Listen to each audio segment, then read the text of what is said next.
All right, let me get a little lower, a little more comfy, cozy. All right. Let me adjust this a little bit.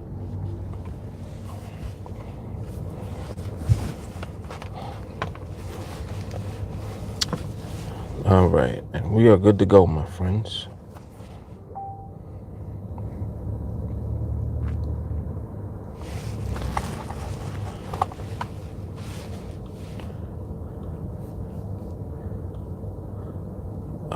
This right here, I don't know why this is open. We need to get a different connection.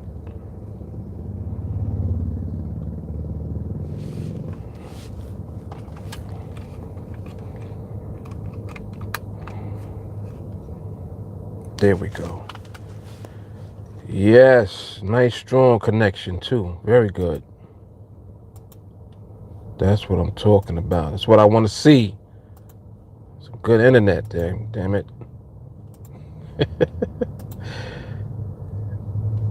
All right, let me see if I can get this chat up.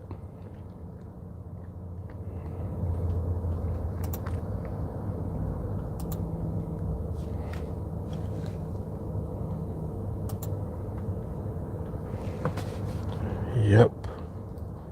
All right.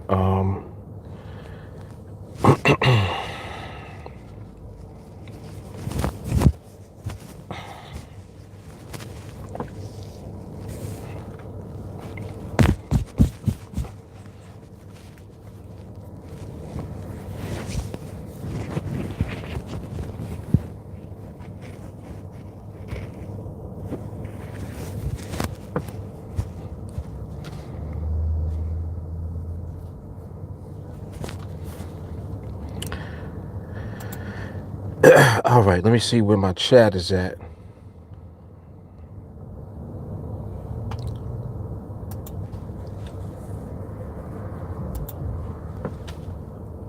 All right, I got the chat up. What's up, Sheena?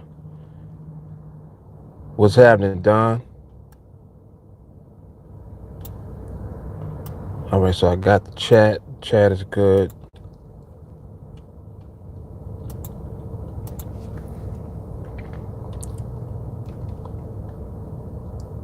Let me get this this link. All right. All right, what's happening with y'all? What's happening?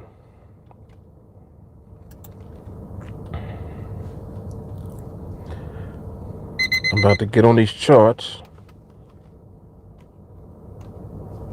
I'm not here as early as I wanted to be, but I'm actually earlier than I thought I would be, so that's good.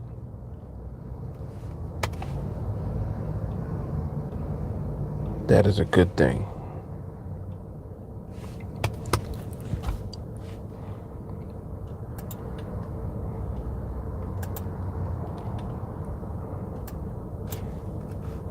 All right, so I got it up in the chat.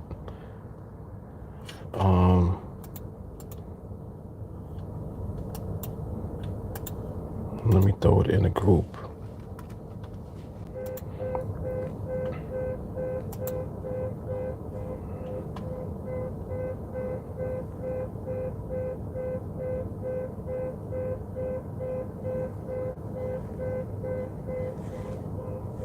You need to cut that off.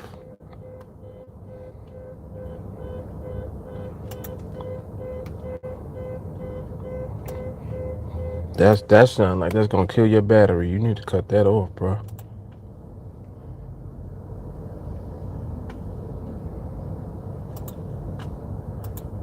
Alright, I got the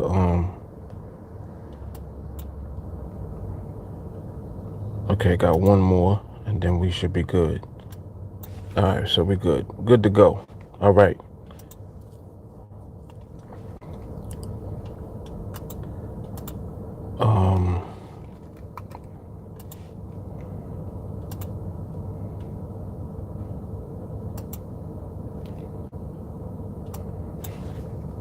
Yeah, we good. All right, so where's this chat at? Benito, what's good, man? Sheena said, trying to get this knowledge. Me too, Sheena, me too. Yep, it's coming straight off the vibration. All right, so I got the chart up too now, finally. All right, so let's take a quick glance at the market and also get this timer together. What's up, Stacy?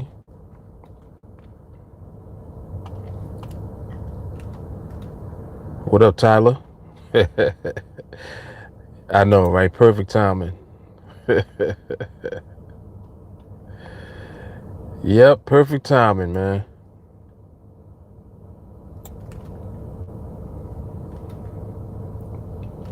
All right, so let's see what's going on.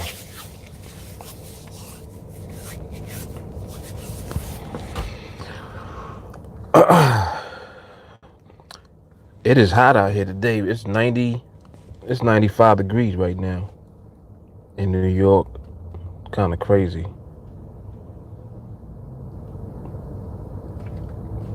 Yeah, getting closer to 3. Yep.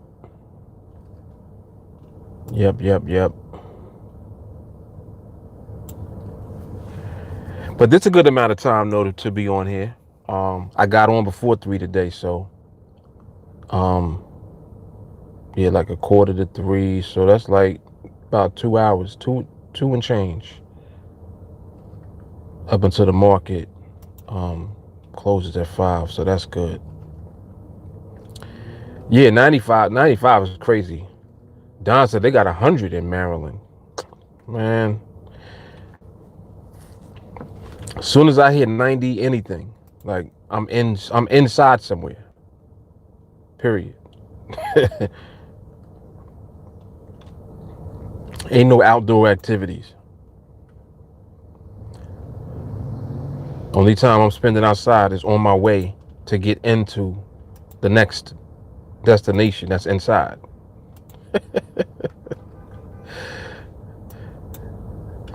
The heat will catch me in transition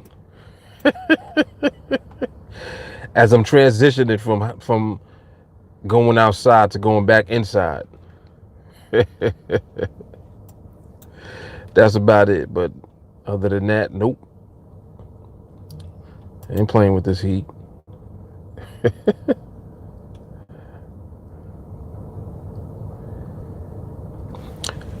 Oh, Tyler, you in Kentucky? You said they got 82. That's not too bad. 82 is pretty good. Like anything in the 80s and it's not humid, that's nice weather. But it seemed like when you get like into the 90s, even if it's not humid, it's just still hot. You be sweating and don't know it. You know, like your shirt will be soaked and you won't know it because it's too hot. You don't even feel the perspiration on yourself. Like people be looking at your shirt, be like, "Why your shirt so wet?" You be like, "Oh, it is wet. Damn."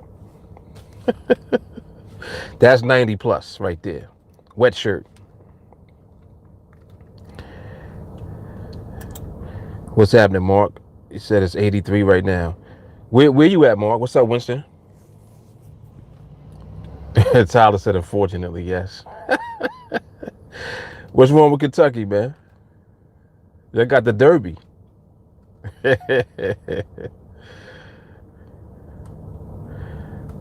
Oh, you in Maui? Nice. Nice.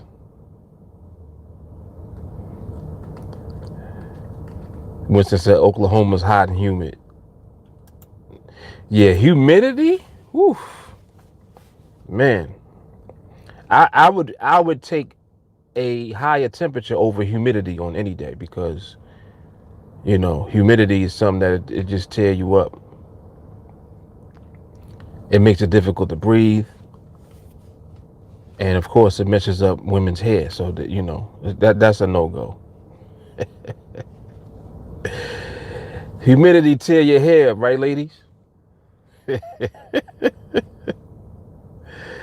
That's a no-go. Oh, Tyler said he moving out there for 4 months. What? That's kind of nice right there. I like that. Sheena said facts. Right, got you sweating out your damn head. You know that. That's a no for real. And forget about it if you just got it done. You just got it done. You won't go nowhere for like 3 days if it's humid outside. And won't take the hair out. You just leave it wrapped up. I know what it is. Yep, I know. What up, JT?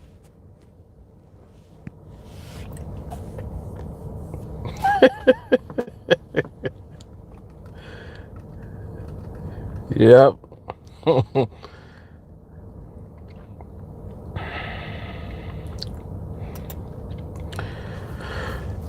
I was always, and I think I'm still trying to figure out the Hawaiian Islands. So the Hawaiian Islands, you have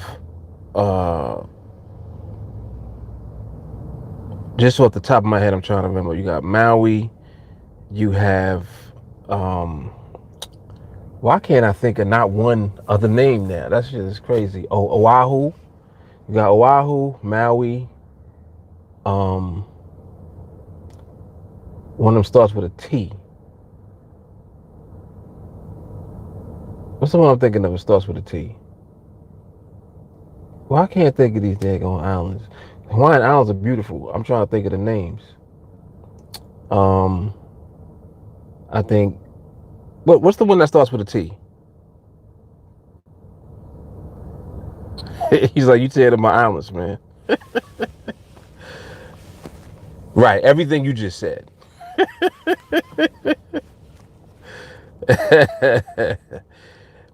Everything you just said.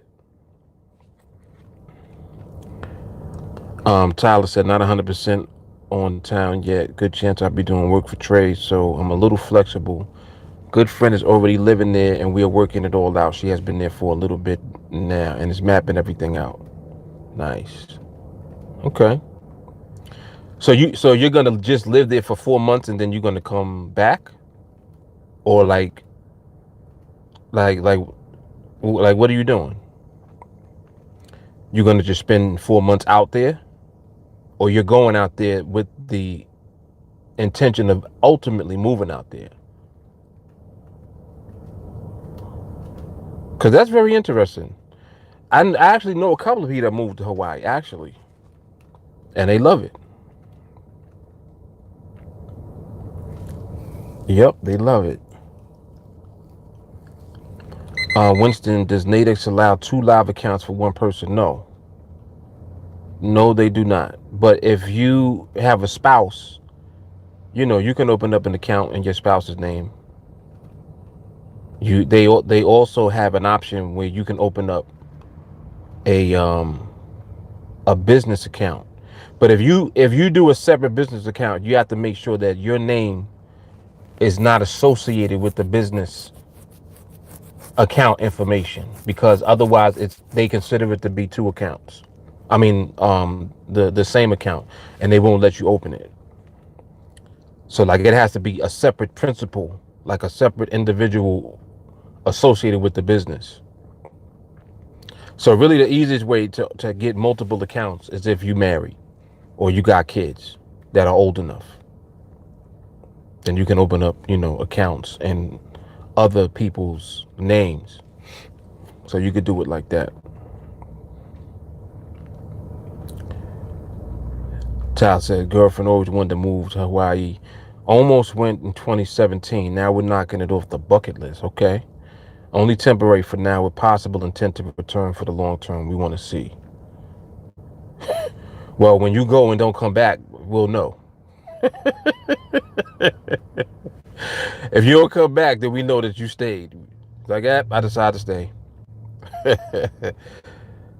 Yeah, so much more of the world, so we're not dead set on staying in Hawaii until we explore more. I hear you. Yep, I hear you, man.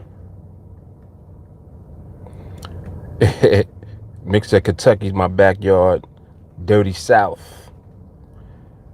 Mark, I moved from outside of Philly, never going back. I ain't mad at that. I ain't mad.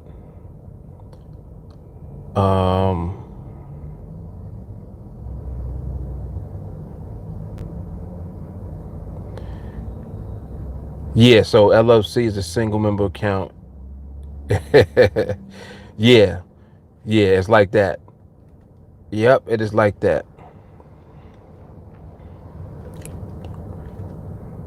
And I think that they changed that recently. Actually, it wasn't always like that, but it's like that now. It is like that now. It has to be a separate person associated with whatever the business is. So it's kind of like, even if it is a business, it's going to be in the name of the person that is the principal of the business. So, oh, let me set this timer. That's what I meant to do. I knew it was something I forgot. All right, let me do that now. Market is starting to look interesting.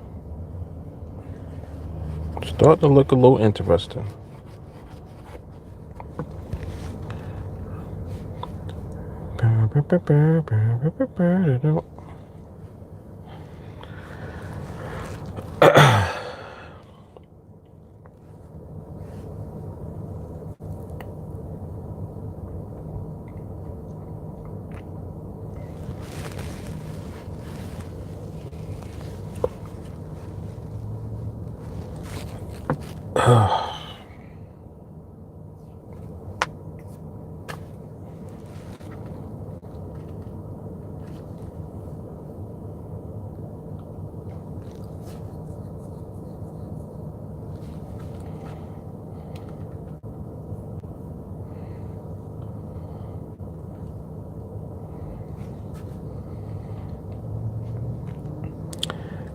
Like it's accelerating a little bit. Come on, relax, market, relax.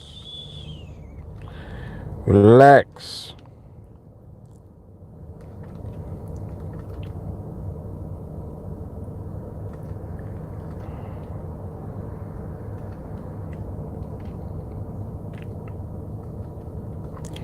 Tyler, have you been to Europe?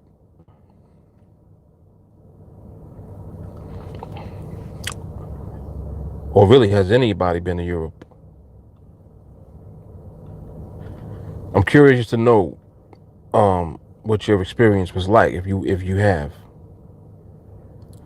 Come on, internet. What is up with this? Come on, man. Don't start acting stupid, please.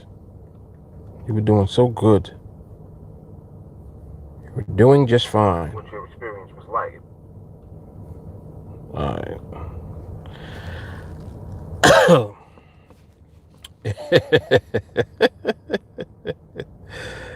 I like that answer, Sheeta. She said, I've been there vicariously through others.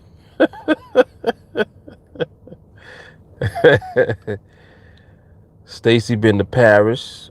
Mark been to Italy and Amsterdam. Nice.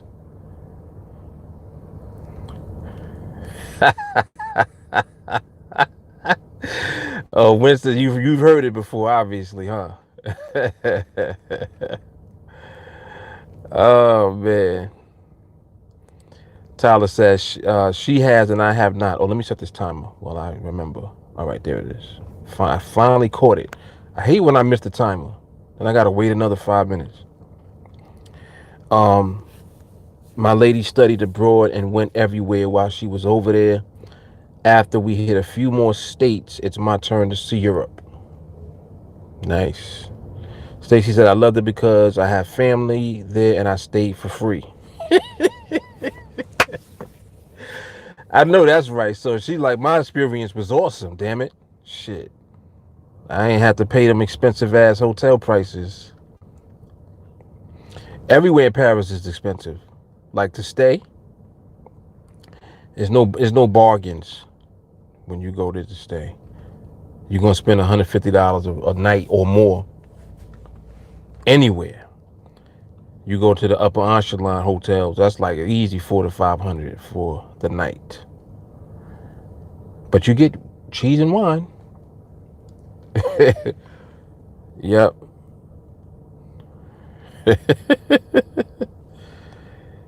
Yes, they do. They do sell beer at McDonald's.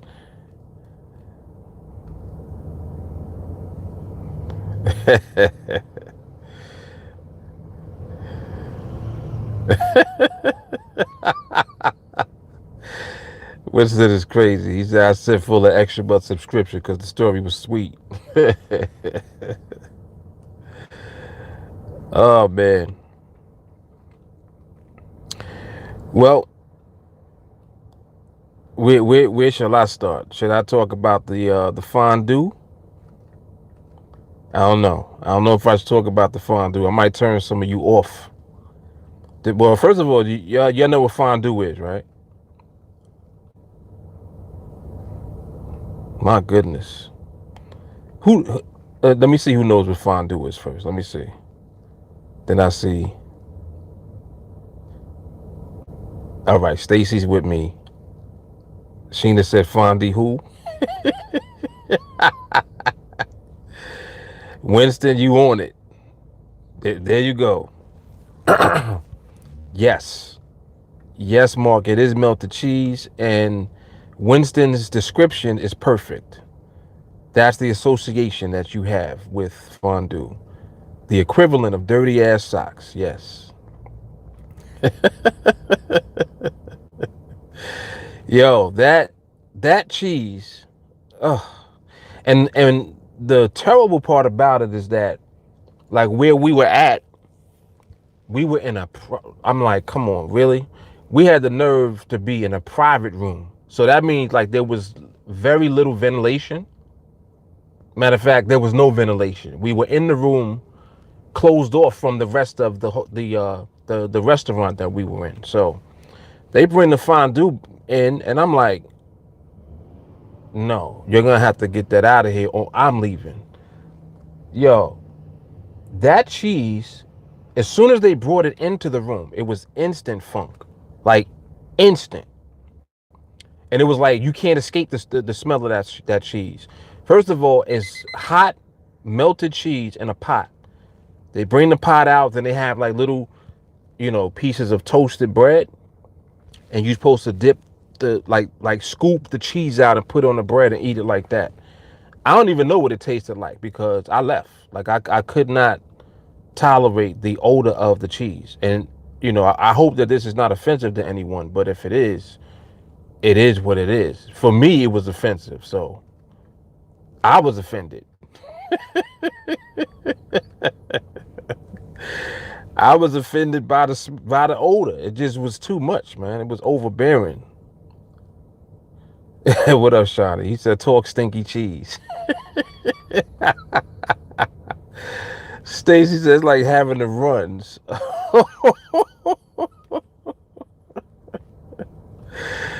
Oh man, yeah. I see. I didn't even. I'm like, nah, man. Because like when you're in another country visiting and when you're being hosted, like we were being hosted. So I didn't want to be offensive to the host, but I just was like, I played it off. I was like, which direction is your bathroom? And the bathroom was inside where we were at. And I was like, oh, okay. So I act like I was going to the bathroom. Pew, I jetted out the door. I went straight out the door. And it wasn't just me. It was like me and 3 other people. They was acting like they was going to smoke a cigarette. Yo, we all left. And nobody went back. Nobody went back. I was like, yo. Because, at first, no one saw the cheese. Because when they brought it out, it was kind of like discreet. Like they had it. It was on a tray, and then they had the tray sitting on the table opposite where we were at. So it was like they were setting up all of the food on that table, and then we're over here. So depending on where you were sitting at the table, you couldn't see that table. And where I was at, I didn't see the table. So I'm just like, I'm looking around, I'm like, yo, what is that smell? Like, this just smell like straight feet. Like, it smell like somebody just, like with terrible smelling feet, just took their shoes off. It was just like, Boom. You ever had an odor just hit you like hard? Boom. It almost like it smacks you right in your nostrils, and it's strong. It was like that, and I was like, nah. I was like, something ain't right. So now I'm looking around. Then I look around. Then I see the pot, and I'm like, oh. And then the lady told me, she was like, yeah, that's the fondue. I was like, the what? She's like, that's the fondue. I was like, watch what I do. I'm about to leave. It's like, that's the fondue? Watch what I do.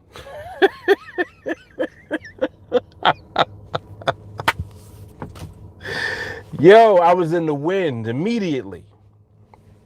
Like, I don't even know what else they served because we never went back. We didn't go back. I don't even know what else they had. They could have had other good food. I don't know what they had. We was gone.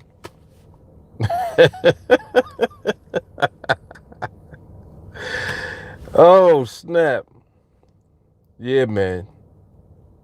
Yep.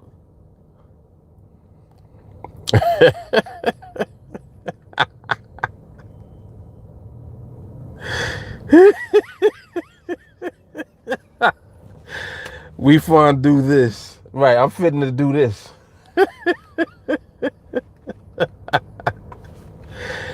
Oh my goodness, that's funny. Damn. Yep. But so yeah, so that was my Paris experience at first. Like it was off to a rocky start. I was like, man, I don't know about Paris, man. I don't know.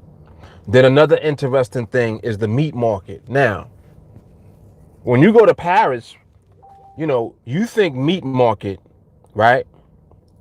And you're thinking about like a store, you know, like a butcher, like a meat market. No, no, no, no, no. The meat market in Paris, first of all, it's outside. The meat market is outside. They might be under like little tents or whatever, but it's outside, and it's literally, and I'm not exaggerating, it's animals hanging up. They have a string that goes across. It looks like a what do you call the line that you hang your clothes on? A clothesline. Clothesline. Anyway, so it's a clothesline going across, and you see animals hanging, all type of animals, ferrets. I saw they had what's the little things that run around? I know I saw a possum. They have ferret, possum, raccoon. They might have had chicken. They had a turkey because the turkey was big as hell. They had a turkey up there. So, but you get the idea. So this is the meat market. So I'm like, well, where's the meat? They're like, that's the meat. I'm like, but how you get the meat?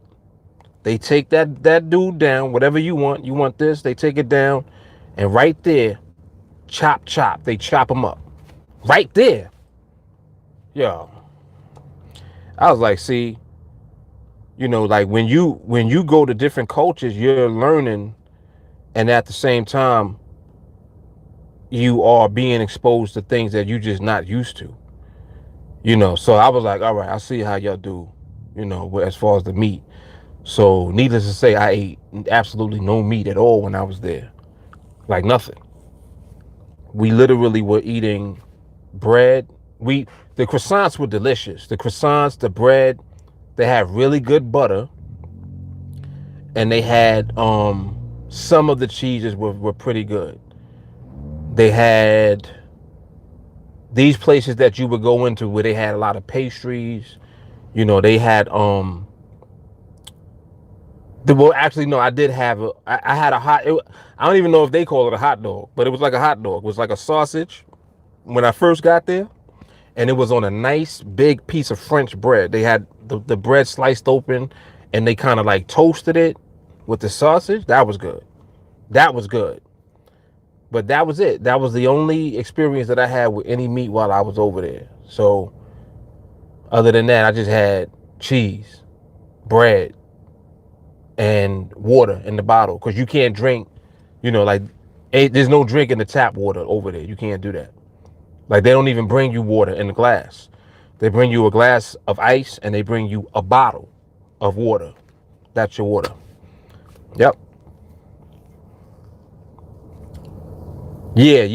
They definitely eat horse also. Yes, they do. Yep. I'm trying to think if I saw anything else that was kind of ill to me. I don't remember seeing bugs. No. That was Asia. That wasn't Paris. That wasn't Paris. In Paris they had the meat market, and it was crazy because they kept talking about it. It's like, hey, let's go to the meat market. And I'm like, what's this big deal about the meat market? Then when we get to the meat market, I'm like, where's the meat market? They're like, right here. Like, we still outside. I'm like, this? They're like, yeah, just look. And I'm looking, I'm like, where's the meat?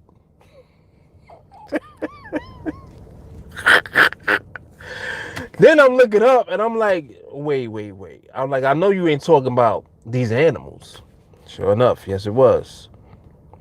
Yes it was. They had them dudes hanging. And I'm like, well, damn, it don't get no fresher than that, huh? Don't get no fresher than that.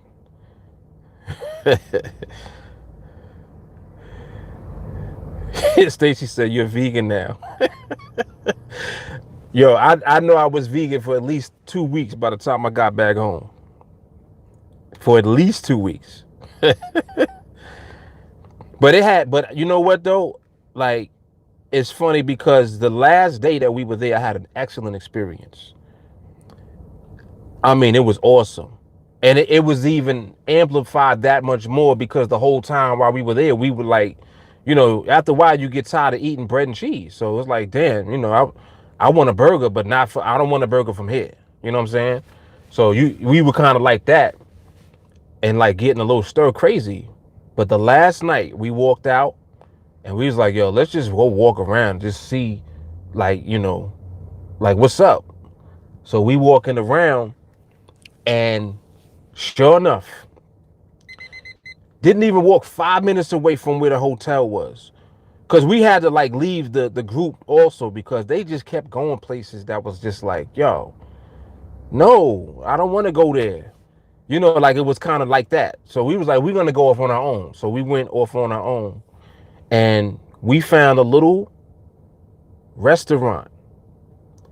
The guy was Italian, the owner, little Italian dude. And like in Italy, the way that they kind of have their restaurants is very quaint and small. Like it's personal. So this dude was the owner. He was the cook. His wife was in the back cooking. He had a son that worked there. The son worked at the bar. The daughter was the hostess. So his whole family literally was in the restaurant. And the restaurant only had like 5 tables in it. So we went by there. There was one couple that was in there. And we went in there. I was like, yo, if they Italian, we going in there. So we went in there sure enough. And this dude made us a pizza. And then he was like, because of how the cheeses are here, he didn't have traditional mozzarella, but he figured out how to use different French cheeses to make a really good pizza. He was like, let me make you a pizza. I'm gonna make you a pizza. He's like, you guys are from New York? I'm gonna make you a pizza. I know you like pizza. I was like, yes, please. And he made us a pan pizza. The crust was nice and thin. Yo, I tore that pizza. I ate the whole pan pizza by myself. I told my man to order another one. I was like, I'm gonna put this down, just me. You're gonna have to get your own. And that was on the last night. So we had that and we had a bottle of wine. Yeah, that was it. That was it right there. I know it could, and I know that they was like, yo, like, what's wrong with y'all? And I'm like, no, what's wrong with y'all? Shit. I was like, I don't want to eat none of the stuff that y'all eating. I just don't want to do it. Sorry. So it was interesting to say the least. Scooby says snails, frog legs also. See, and I heard that too, but I did not see that. And I think because I kind of opted out of most of the stuff that they had going on. Yep. Macaroons are French. Yep, macaroons. Like I said, all the pastries and all that, that was it. That was all right. All of that was nice. But it's like you can't eat pastries and bread and cheese for 6 days straight. You know what I'm saying? Like you gonna you want some food, but you don't know what to eat. Yeah, it was interesting, man. He said fondue cheese pizza. He said I'm no Anthony Bourdain. No, I'm not. Oh my goodness. Sheeta said, poor horse, he was probably thinking, I thought we were going for a ride, buddy. You're about to eat me. Oh, yeah, ferrets. Yes, I think, did I say that? They had ferrets. They had ferrets hanging. I'm like, nah, man. Nah. When I saw the raccoon, I was like, all right, I'm out. I was like, first of all, I don't want to see nothing up here that I'm used to seeing. Like I see raccoons. You know what I'm saying? Did they have squirrels? I'm trying to think if they had squirrels. They definitely had possum. They had raccoon. They might have had squirrels. They might have had squirrels hanging. I'm not sure. Don't quote me on that, but I know that they had mad stuff that had long furry tails on it. Whatever they was. I was like, all right, no meat market for me. I'm like, this is not the butcher shop I had in mind at all.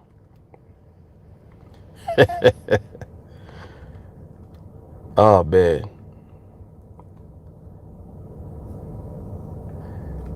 But they definitely had some awesome, some really good butter. Yep. And then when I went to we went to Switzerland.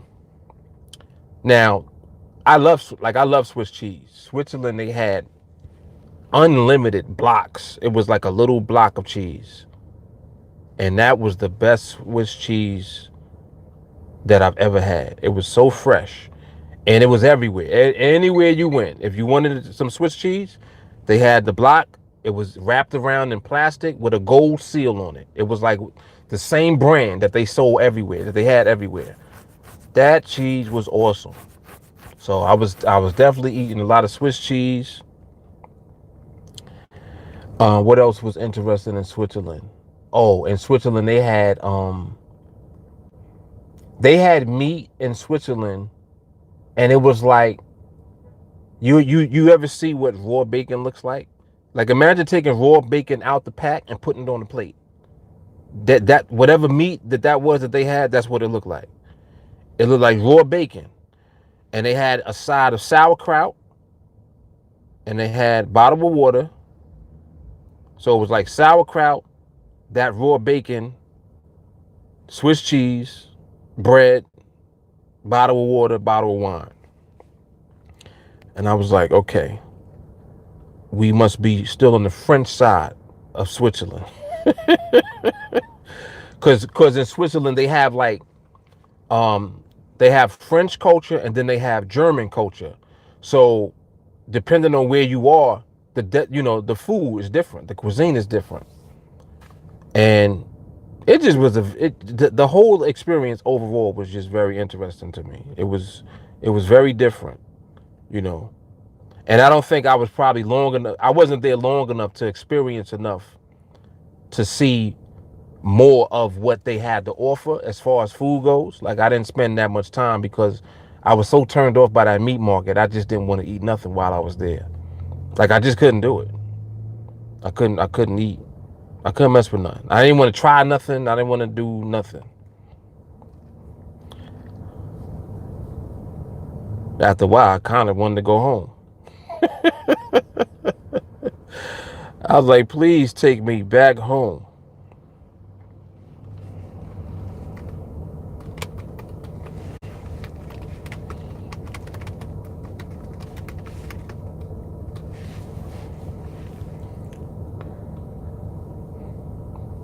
But that's one thing that we got mad respect though because we were from New York. Like as soon as I was like, yeah, we from New York. they started saying the Yankees. That's all they knew. They was like, the Yankees? And I was like, yeah. And I think I had a Yankee cap on at the time too. I was like, damn, you really love New York, huh? Um,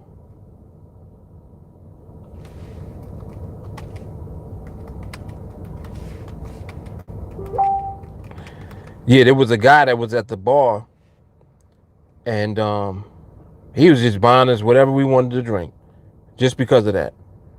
And the lady that was with us that came with our group was like, she was bilingual. She spoke French, German, of course English, and another language.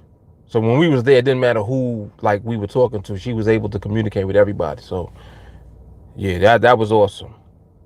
That was awesome.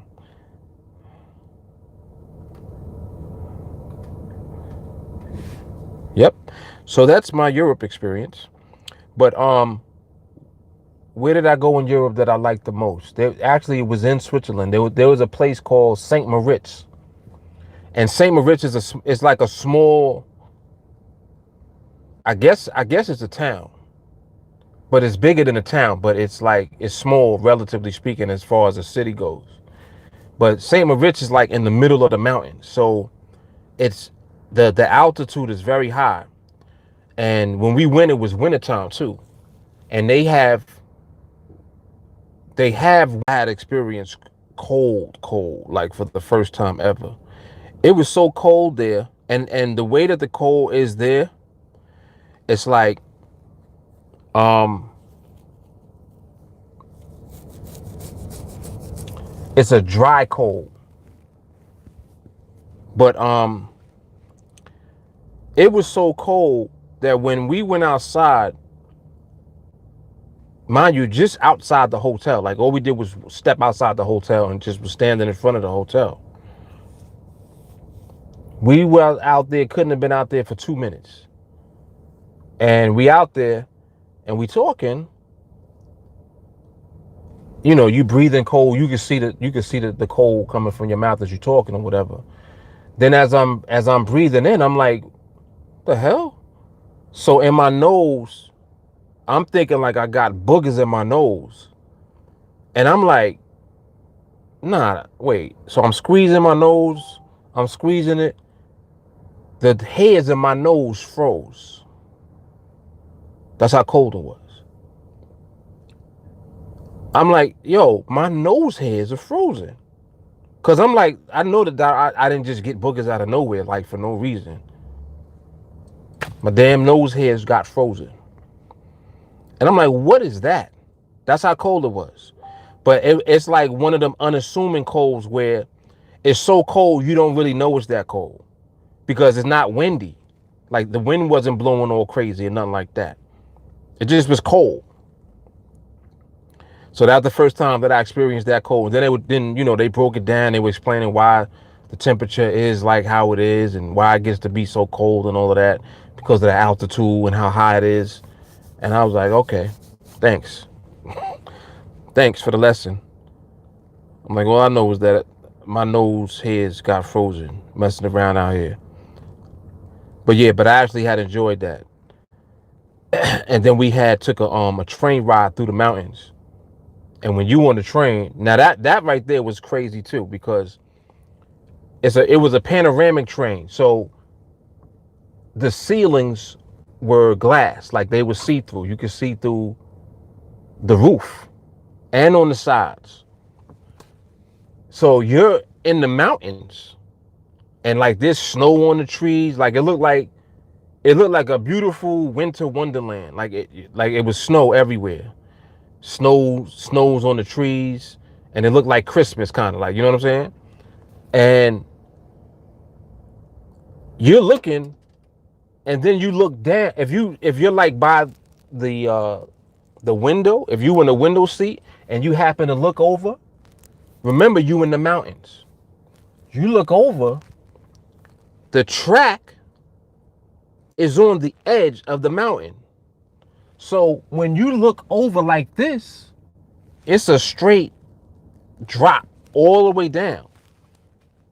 And I'm like, yo, we are literally on the edge of this mountain on this train in the snow. And I'm not sure how I feel about that. So I was like, yo, I'm not sitting over there. Like, I don't want to look out the window over there.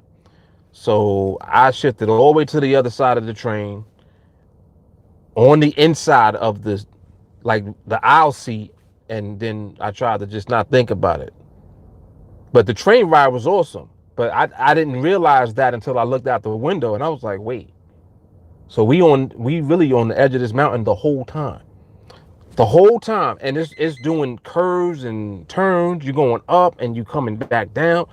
I was like, yo, this shit is crazy. I was like, I think this is a little crazy right here.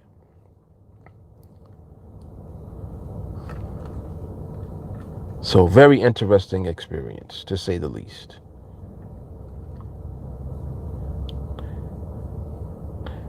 Come on, internet. See, this internet be doing fine and then it start acting up. Come on, man.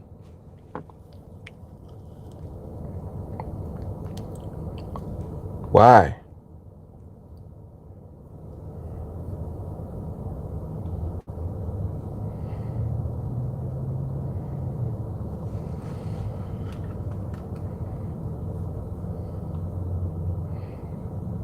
All right, it's back a little bit. I'm looking at this 2161.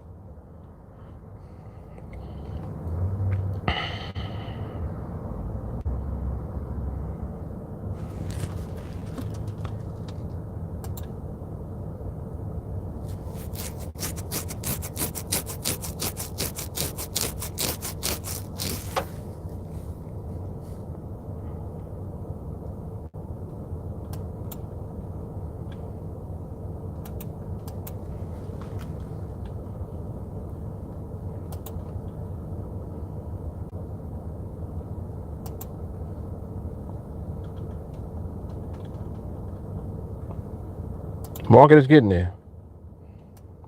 It's getting there. It is getting there.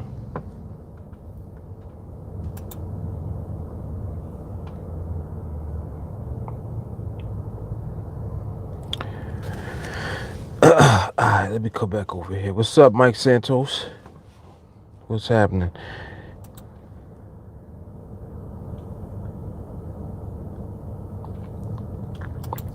Is the chat still working? Somebody type something real quick. Let me see if this thing is still working. Because this happened to me before where... Okay, it's still working. All right. All right, what's up, Max?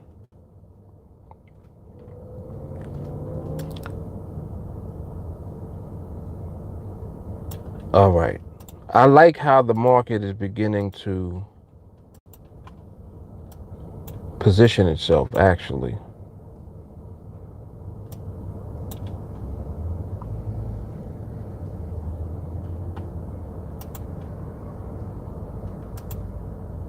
The environment thus far is looking good. The behavior is getting there.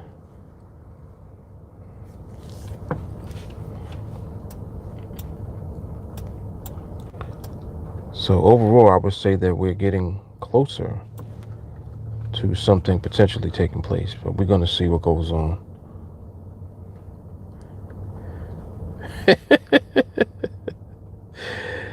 Jay Carly said, nobody dropped no nuggets because she don't want me to hang up.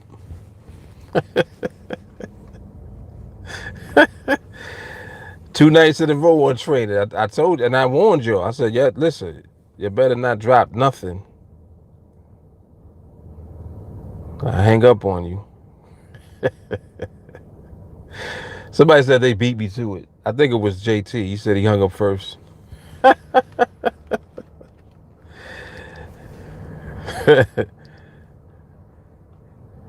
Yeah, I like that though. I like when the training is so hard that it gets a mic drop.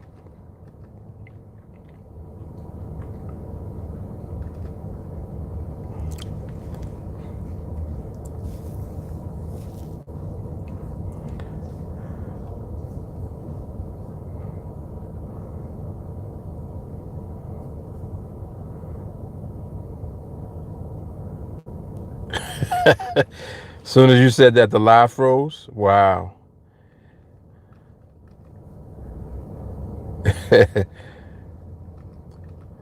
What's happening, Frank?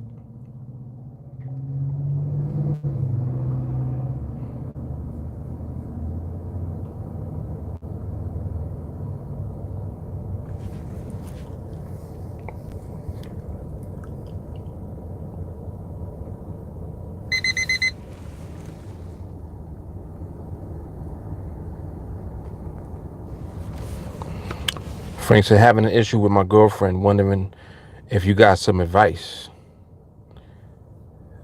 Depends on the issue, man. What's going on with you?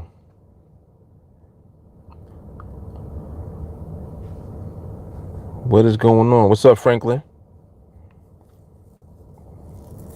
Mango said 2019 gonna set a lot of people free. Thanks, Mark Fuller and Team Alliance.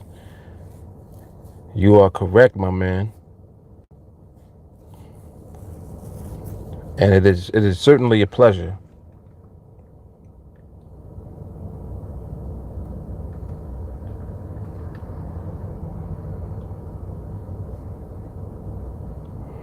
Yeah, Frank, what's happening with you, man?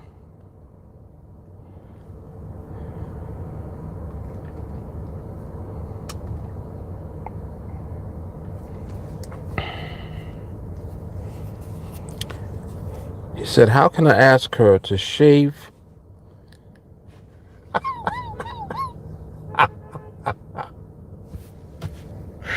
I wasn't ready for that, Frank.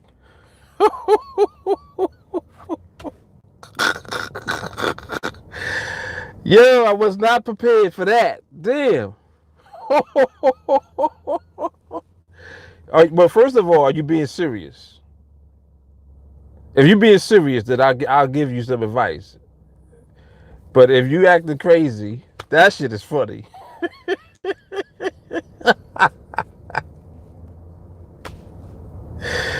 Oh, snap. Yo, I hope he says he's joking. He might be serious. I don't know. Frank, are you serious or are you bullshitting?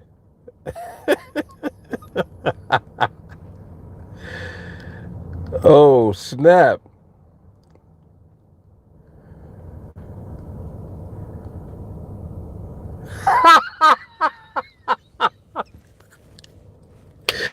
Yo, you making it worse.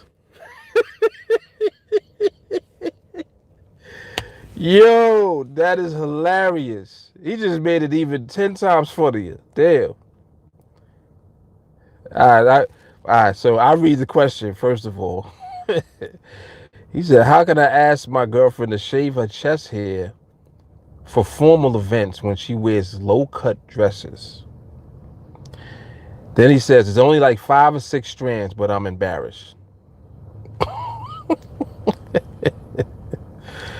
Well, my advice would be to catch her when she's sleeping and just cut it off, man.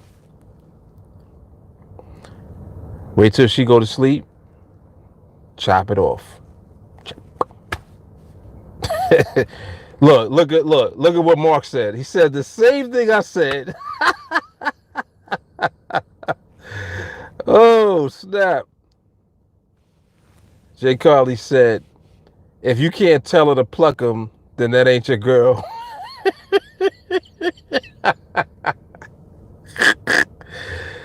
Oh, my goodness. Scooby said, shave strands pluck. Wow, that is a first. And I mean, it's funny. Like, I'm laughing, but I think he's serious though. He's embarrassed about it a little bit, and for good reason. Wow, he says she got some chest hairs. How to get rid of it? He says it's only 5 or 6 strands though. What color the hairs? Is it brown or like dark? Because if it's dark hair, it's gonna be more noticeable. If it's kind of like brown, kind of like like light brown, it might And what complexion is her skin? What's her complexion? Scooby said, I got lots of strands on my chest. Well, me too. Shit. It's funny too. I don't think I ever shaved my chest hair. Do men shave their chest hair? I guess some men do, huh? Yeah, some men shave. Jay Carly said, these are things that grandmas are supposed to teach young women. Indeed. Yeah, my grandmother used to pluck her beard hairs. She used to have little strands sticking out. She used to pluck them out. She was from the old school though. Wasn't no shame in the game.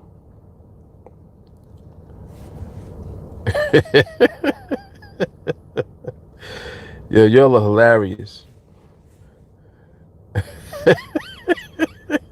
Right. Jay Carly said, here come the OCD. You know me very well. She just said, what the hell y'all talking about? I step out for a second, come back, y'all talk about women with chest hair. It wasn't me, Sheena. It was not me. I'm just here to help.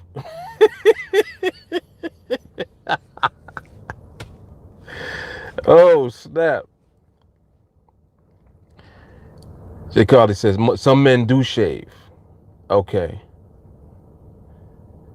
Max, that last trade looked great to me. The 330, pulled the trigger on my head and it delivered. 330.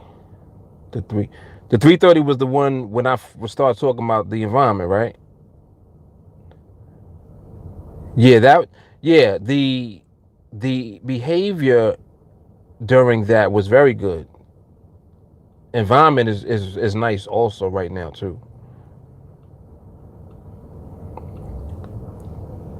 I wouldn't say that was an actual setup though, as far as an actual trade that you would have been able to take, because you don't have enough information yet.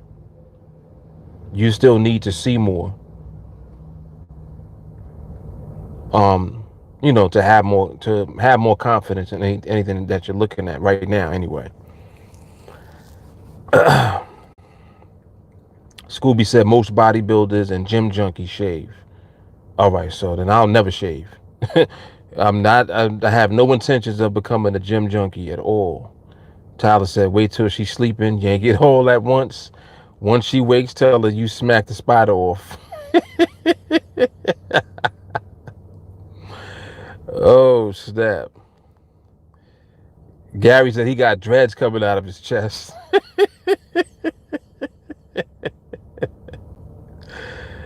Oh, snap. Yeah, see, because I'm really trying to help. I'm really trying to help. Bro said chest hair intervention series.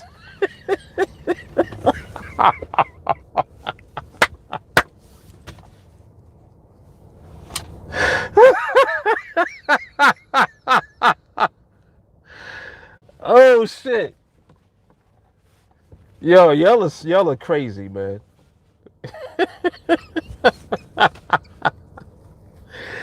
Y'all are insane.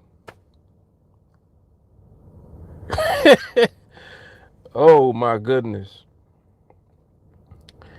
So Frank says she's Hispanic, black hairs maybe about half an inch long.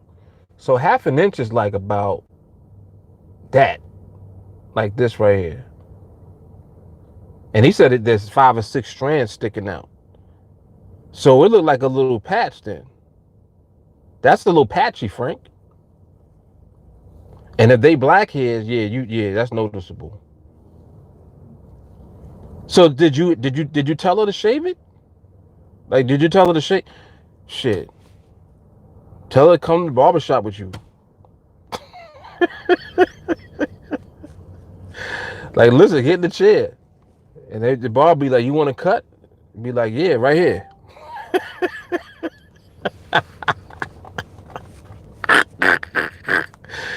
Yo, Frank, I'm just messing with you, man. I'm messing with you.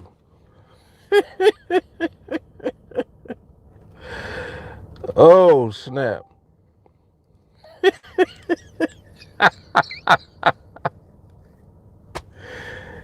Oh my goodness, yo. This right here this is insane. This is some funny shit right here. Damn.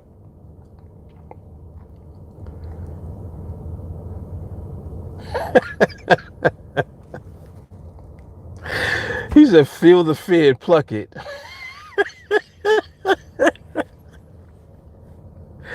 Yo, I'm about to stop reading because y'all go with it right now. 89 said, this the internet, so I don't care, but finally just bought a body hair groomer. Finally got the chest hair under control. Can't believe it took me so long. Body hair groomer. What is that? Is it a machine? Jay Carly said, look, man, she already knows, so just tell her. Just like a girl with a mustache. Ah, that's interesting. Stacy said, too long. Max is cracking up. Mark said, Jay Carly, you know girls are sensitive. He's not trying to get cut off. Yeah, and I think that he actually is being serious though, even though we kind of laughing at it. He's dead ass serious. Like,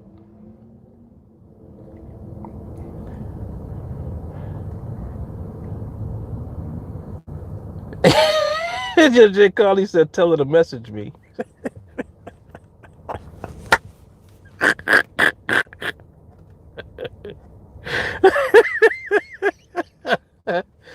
Yo, y'all are stupid, man. Y'all are stupid. Oh my goodness. Yo, I got my chest hurting. Oh man. I gotta stop looking at this for a second because my stomach hurt now.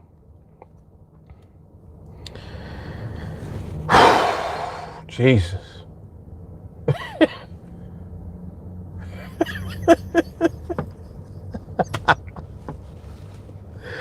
Insanity. Insanity.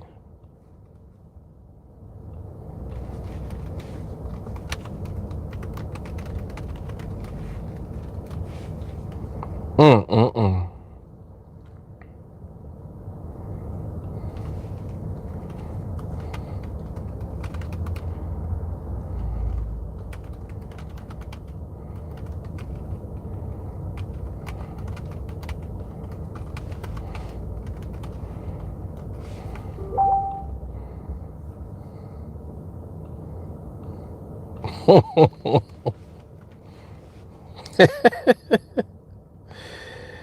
Oh my goodness. So Frank says, nah, I'm not gonna hang up Jay Carly. This is hilarious. I'm not gonna hang up. He said I don't have the guts to tell her, trying to get the courage.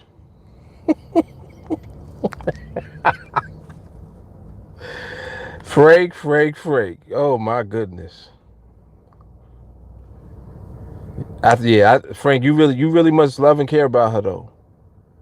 Cause it seemed like you're like, you sensitive to her feelings. Like you don't want to hurt her feelings. But she gotta know that she got the chest hair though. Like, how do you not know that you have chest hairs? And so, matter of fact, wait. So, wait, is it on her chest or on her breast? Like, is it on her breast or like in the middle of her chest? Like in the cleavage. If it's in the cleavage, she gotta shave that, cause you show cleavage. This is where it gets interesting, right now. Is it the cleavage?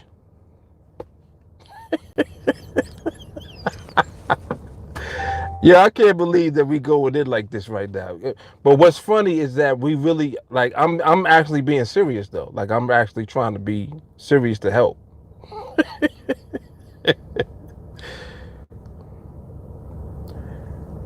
Oh, okay. He said, I think it's one of those things where she's being defiant against social norms.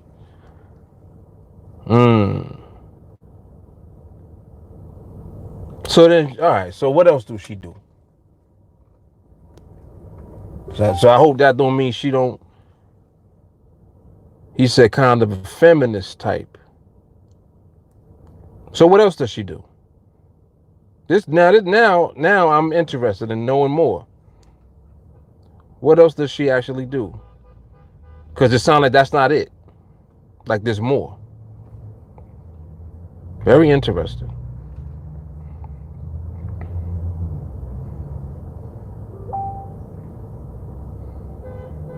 Right. That's like that type of stuff. He said, Jay Carly says, does she shave her legs and her armpits?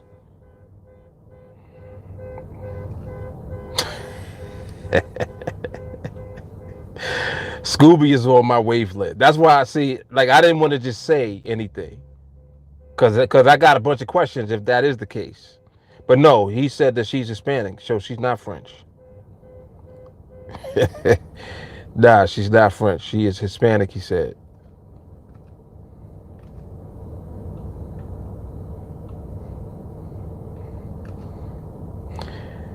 And where's this, Frank? Where are you from? He said it's in the cleavage. Oh my goodness. She want people to see it then. She wants to keep her chest hair so that everybody can see the chest hair.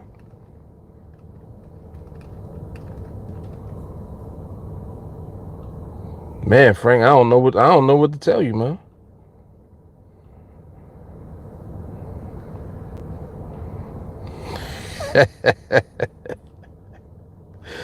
I'm lost for words right now.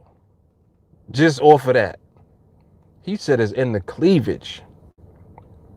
Damn.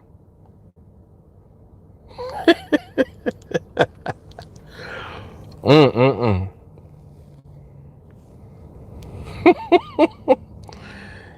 Stacy says she might think it's sexy. So obviously you don't think it's sexy, Frank, because you want her to shave it off. But then at the same time, it's like you sensitive to her feelings, and you don't really want to tell her. So why don't you want to tell her though? Like, what do you think her reaction would be? Scooby said, "Bite it off." Frank said, "Oh, he got to go back to work." Damn, Frank. Damn. I wanted to go read more, man. Well, if you get another break, come back on, man. That's good. That was good. I like that. He said he needs advice. He don't know how to tell his girlfriend to shave her damn cleavage hair.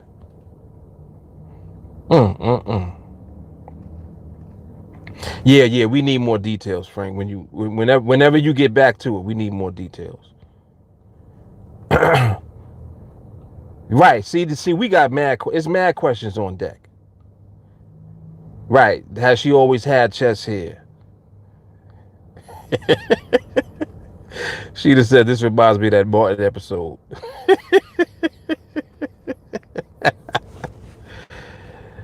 Shit. I got images in my head now of Sasquatch for some reason. Like I'm thinking about Bigfoot right now. Whew, that was funny. Wow, he said place a sticky mouse trap on it when she's sleeping.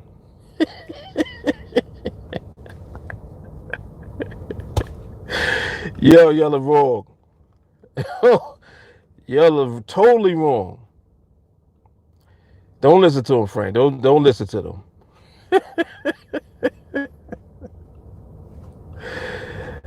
Don't listen to him, Frank.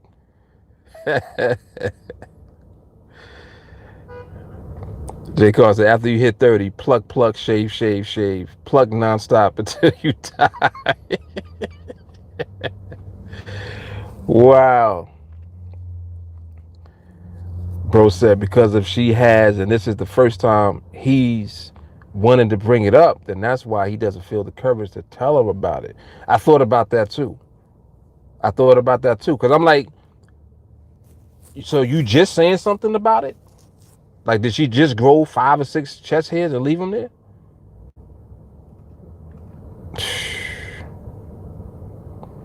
Good question. Tyler said he's gonna leave us on top of this cliff.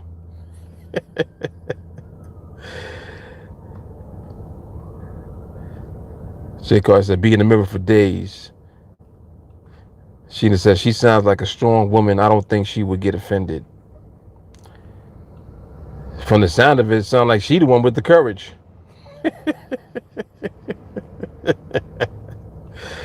Come on, Frank. Yes, yeah, we need more details though. Like I want to know how long you been with her. You know, is this a new relationship? What's going on, Frank?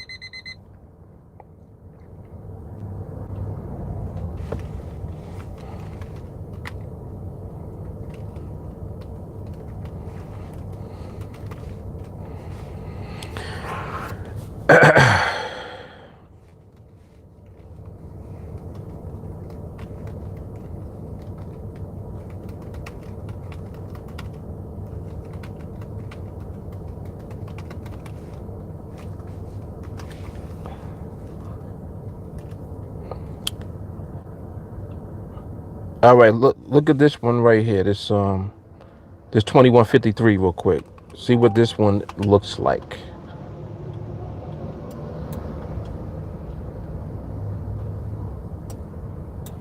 I'm curious to see the behavior on this.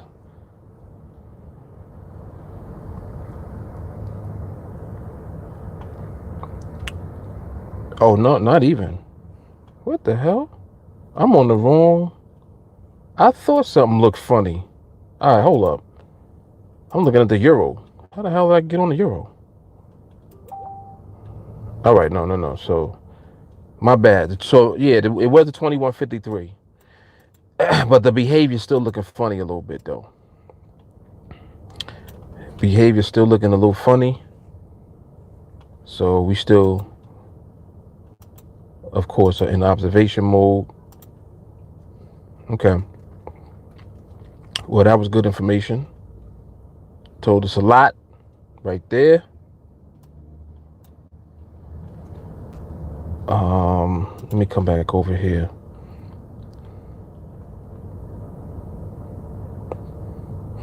All right, Frank. Yeah, please come back and keep us updated. We got mad questions. He said he gotta go back to work. He's gonna catch up whenever he can. All right, cool.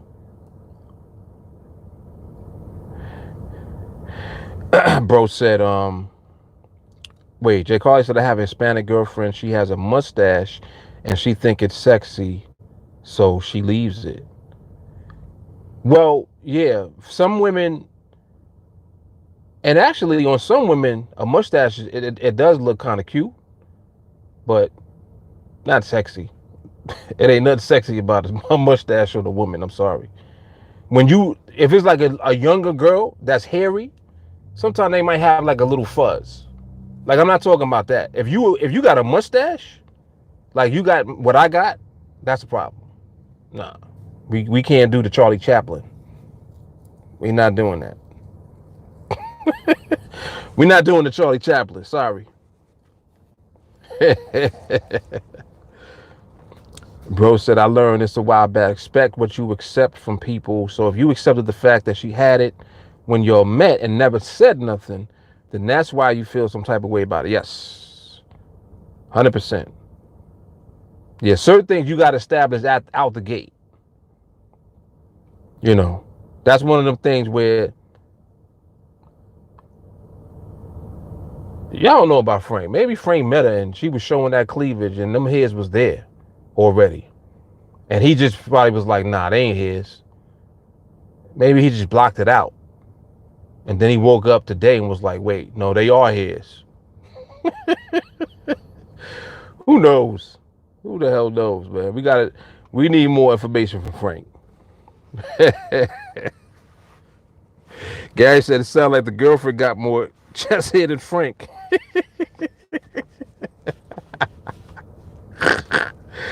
Oh, snap. Scooby said, buy women's facial hair trimmer and trim it when she asleep. See if she notices if it's gone. Y'all terrible. You're terrible. J. Carter said, pull a little tink tink. Sheena said, market less another day. Keep it to a bare minimum. Tyler says, so we going back to talk about food, the mindset, or more here?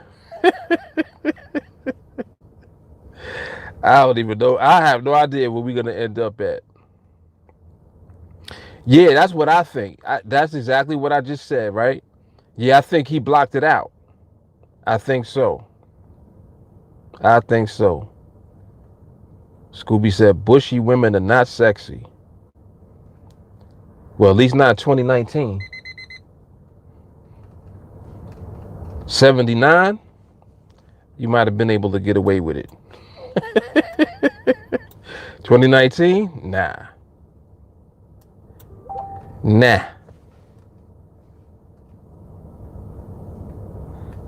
Hey, bro said, we all going to hell for this. Y'all going to hell. I'm chilling. I ain't say nothing. I was trying to help him. Oh, snap. Yo, this is hilarious. All right, this 2155 right here. Now, pay attention to this one right here. Pay attention to this one.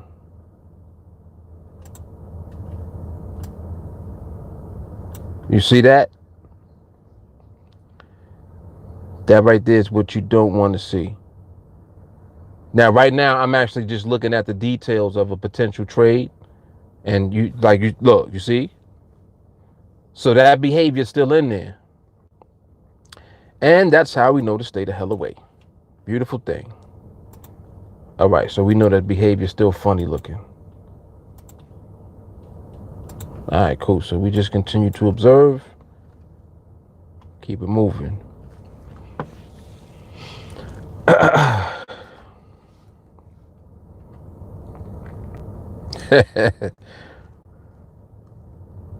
Oh, they said that Miss Pearl not gonna cut it. Yo, you know who Miss Pearl is from Friday? Oh, snap. Ah, that could be it. Jay Carter said, I bet someone said something to him and now it's an issue. And you know what is interesting too, that he said that he's embarrassed. He said he's embarrassed.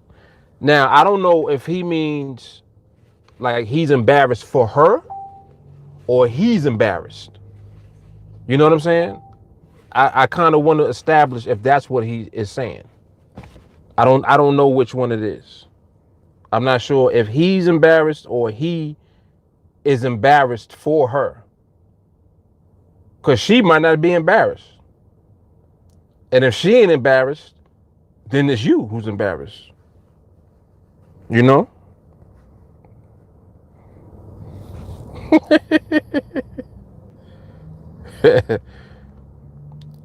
He said, if I was in my book, a couple's body waxing appointment. Y'all crazy.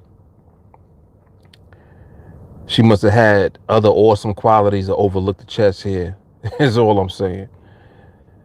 Scooby said, maybe Frank is the actual girl and needed advice. Ooh, I didn't think about that. I don't think so.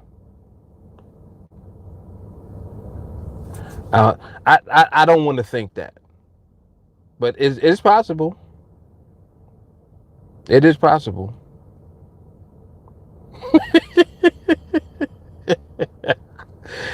Shay Carly said, I drive. Gary said, I got a shotgun. JT in the back laughing nonstop. Y'all are crazy. Y'all are retarded, man. Oh, snap. Yes, that's exactly what happened, JT. Right, we really were trying to help, and it just made it that much more funnier too. Because every time that you have a solution, it prompts another question. Because I was like, wait, where's the hair? I'm like, is it on the breast or in the cleavage? He was like, it's on the cleavage. I'm like, all right, so the cleavage is what everybody sees. So she might want to rock them 5 or 6 stubs. She like, this is the stub gang. Let's go.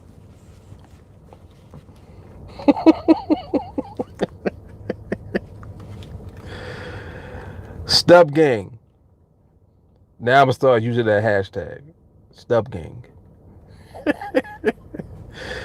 JP, what's good, man?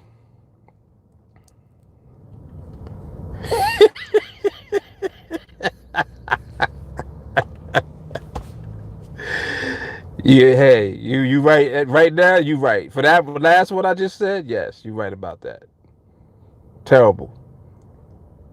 Lord, forgive me. I listen. I'm sorry. Forgive me, Lord.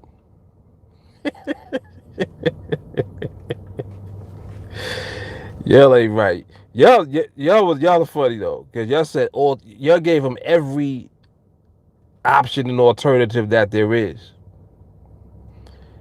Somebody said get a glue. Said get a glue trap and pull it off while she's asleep. Who does that?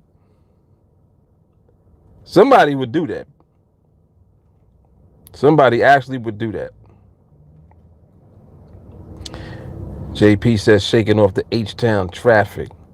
Yeah, that's that Houston traffic, right? Yeah. Texas. All right, this 2157.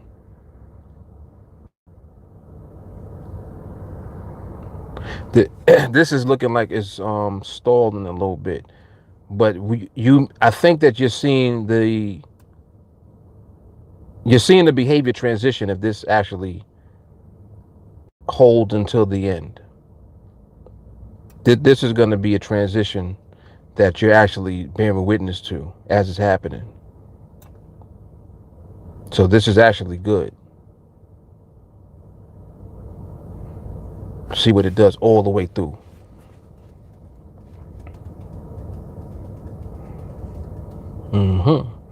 Yep, see, that's a lot of information right there. That's good. That's some good info right there. Good info. Okay. So ultimately, you want to see that the market actually moves into a condition. You know, when the market is in a condition, it begins to it remains within the behavior cycle for an extended period of time. And during that time, you know that the market will readjust and it will move. But when it moves and it gets in position and then it actually is inside of a condition, that's what ultimately will put us in position if the market actually lines itself up where it needs to be. And then it syncs up with option pricing and everything. So that's very simple. It's very simple. It's simple stuff when it's just a simple stuff that we do when you really just know what to look for and what to wait for. And it's just a matter of waiting for it to come. That's all. Yep, that's all it is.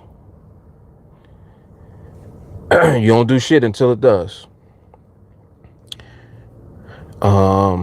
J. Carr said, I got tweezers in the car, at the job, at my mama's house, in my purse. No play with the strands, homie. Unbelievable. Tyler said he's such a gentleman. He just now caught a glimpse of the chest a few months in. J. Carr said that's sweet, but no.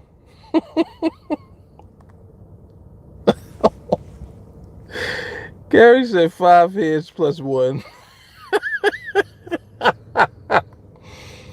Yo, he said that though. He said 5 or 6, did he not?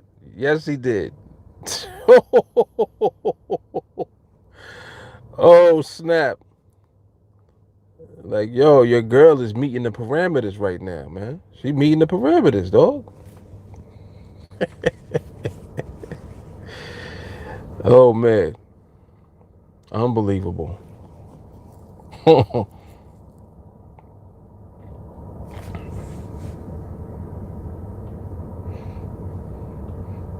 You're wrong for that.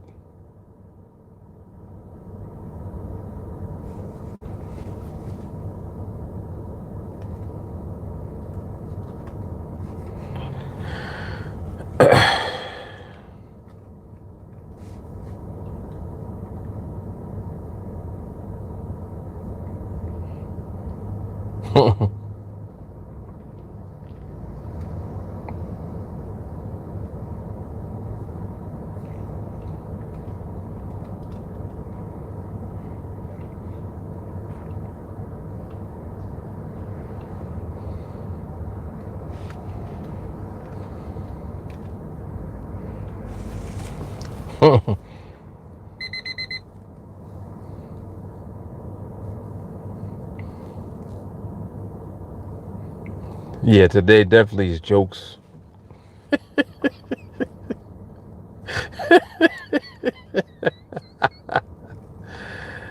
Oh, snap. Yep. Oh, my goodness.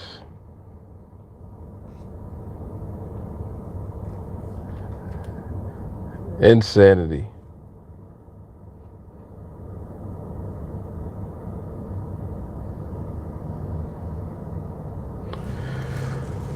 Oh, my goodness, man. Excuse me. Sorry about the yawn. You know what that yawn be meaning.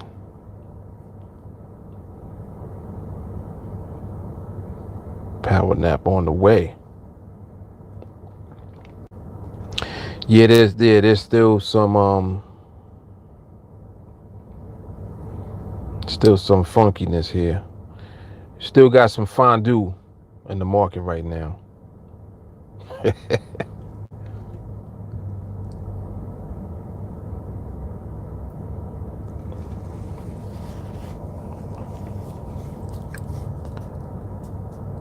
Jason, I had a hilarious story about my drive home and the iPhone, but it ain't even funny now.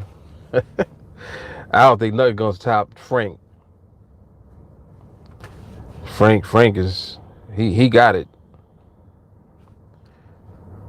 All right, bro. I see you on training if you're gonna be there tonight.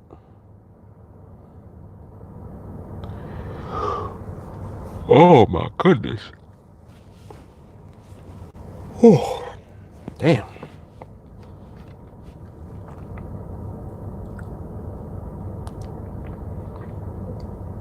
No doubt. Jay Carly said, dude next to me in the BMW red light, he's smoking a cigar, and he thought I was looking at him. But his iPhone was on top of the car. Ooh. At the light, did you tell him? She didn't tell him. She didn't tell him. Let me see.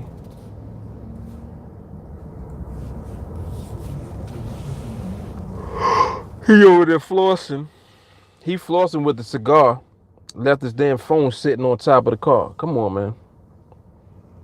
That's you know he not a real player. Real player do not leave his phone on top of the car.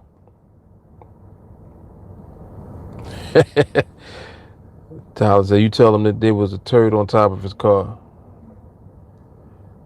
Oh, you did. So you rolled your window down and was like, yo, your phone?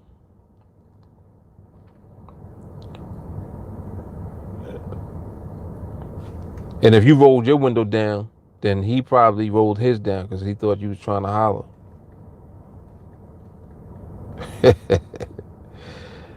Oh, man.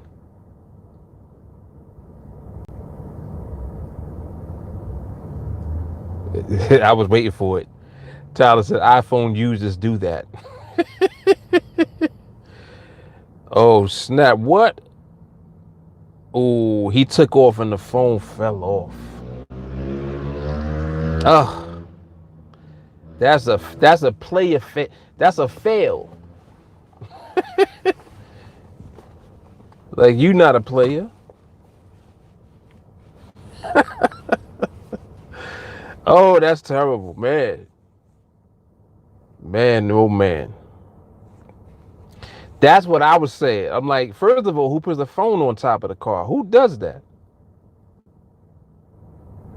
He put it on there when he tried to light a cigar. That's how you know that he's like, you ain't built for this, man. You gotta leave the game to the players.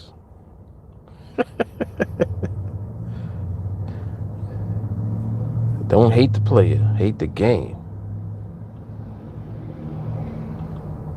Yeah, that's what he get for trying to floss and be something he ain't.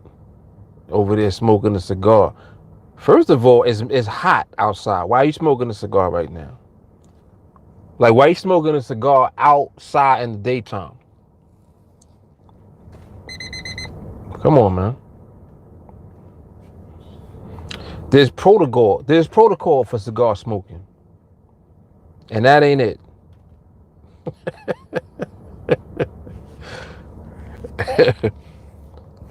Wow. She said she had the window halfway down. He thought I was trying to get at him, and then the light turned green, and he took off. She said, Tyler said, "What a chump." She said, "I don't holler at iPhone on the car dudes." Oh snap! She said he thought we were cool because we both were tatted up. Nah, man, your phone on the car. Right, right. So you telling me he was smoking a cigar in the car with the windows up?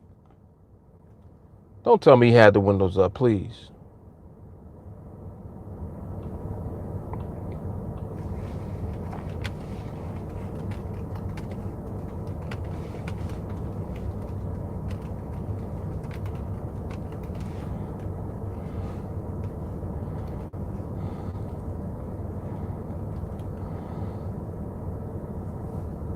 Don't tell me he had the windows up.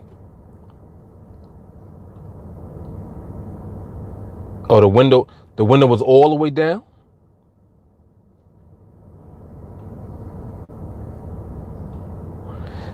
So I see what he was doing. So he had the window down, smoking a cigar, and he must have had music blasting too. That's why he didn't hear you when you said your phone is on the car. Dummy.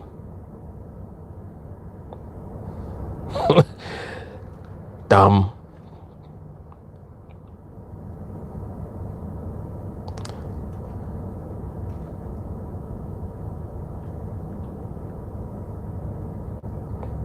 She said yes all the way, but it was the way he was holding it and trying to be flossy in his BMW. Oh, no music? Oh, he just was, he was retarded then. He was so into himself, he didn't even hear you say your phone is on the car. Because if your window was down, I know you said it loud enough for him to hear. He think he doing it. He like, yeah. He had a cigar. He like, yeah. You like, no. Phone. And then he peels off. Come on, man. Then your phone just goes flying, and you know that joint came down, screen cracked. Then you're gonna get to wherever you're going. You're gonna be patting your pockets. You're gonna be looking under the seat, and there ain't gonna be no phone. And I wonder if he gonna realize, like, I wonder if she was trying to tell me that my phone was on the car. He not even gonna know where the phone is. He has no idea that he put the phone on the car. Cause he doesn't. He was a fake player. He doesn't even know he put the phone on the car.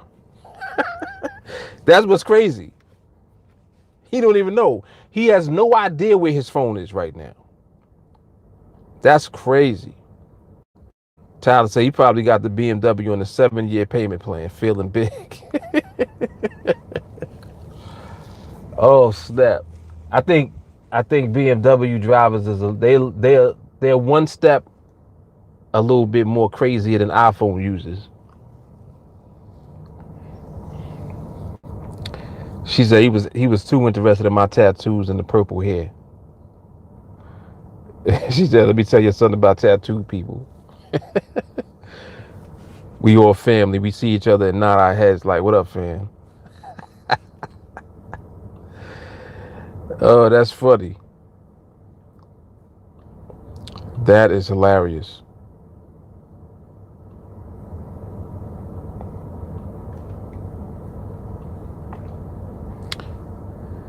Yeah, this market just started speeding up again.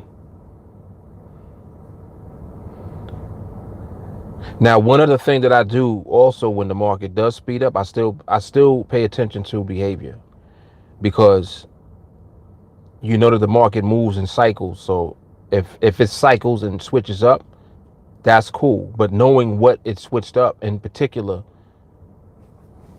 is going to give you more clarity on what specifically you're waiting for. So you know that if it just was speed, you just have to wait for the speed to readjust back to what you're looking for. And while you do that, you continue to monitor the behavior. You know, it works.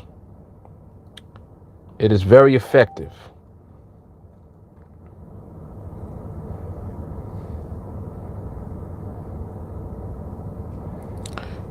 She said he was a fam though. How you gonna be all tatted up in a BMW with a cigar and an iPhone? Oh snap!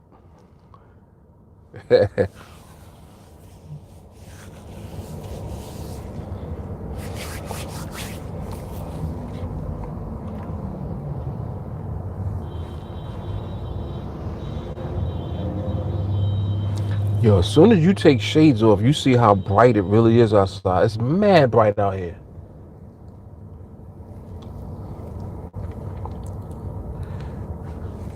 Another thing too about when you get shades, make sure that especially the older that you get, you want to make sure you get polarized shades, because you need to keep certain ultraviolet rays from the sun from catching your eye. You can get that from reflections, like when you see the sun hitting cars and reflecting off of lights and all of that. It comes back and it hits your eyes and can do damage to you over time. So shades actually protect your eyes from that. Like that's another reason why I like to wear shades kind of all the time. You gotta protect your vision, man.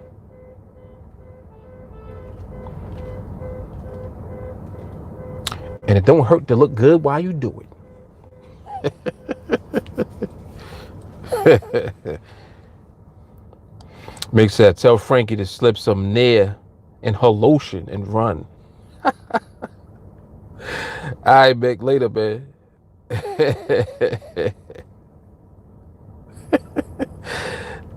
That's terrible. That might work though.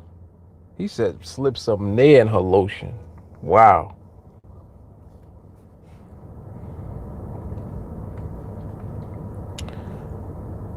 Jay said, I love speed when it ends and the behavior tells bang bang boogie. Yep.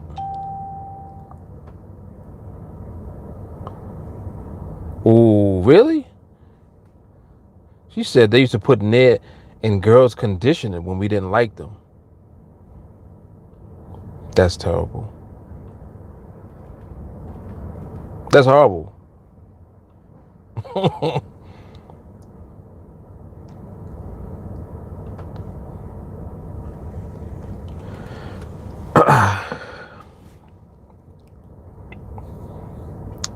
Nah, you ain't miss them yet. Nah, I ain't put them on yet.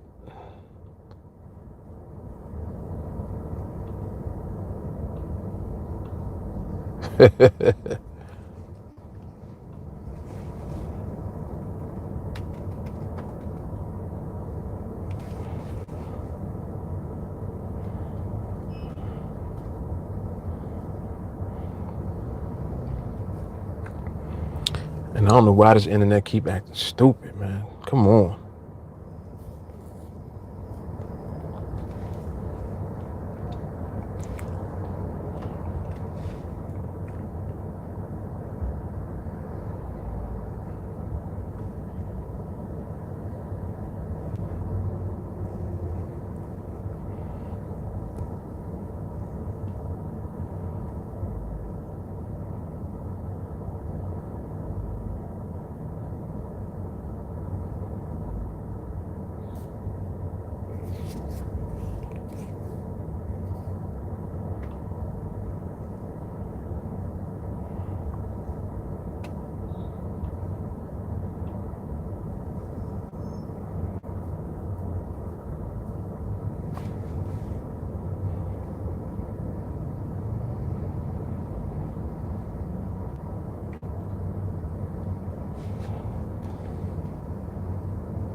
There we go.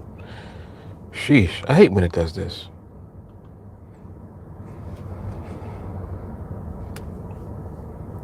Gotta go through all these changes just for some internet. Come on, man.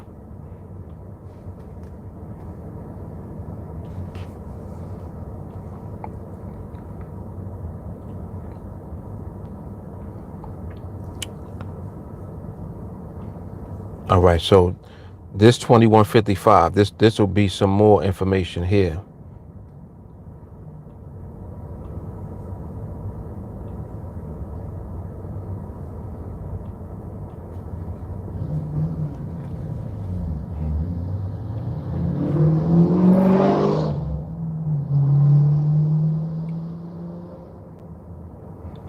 This is interesting right here.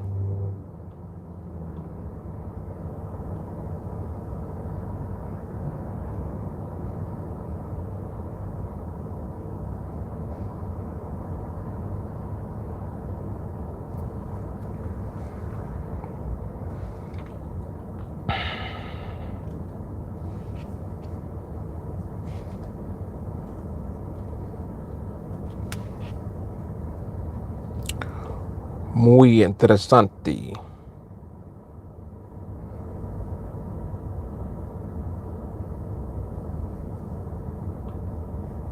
He said, what you say?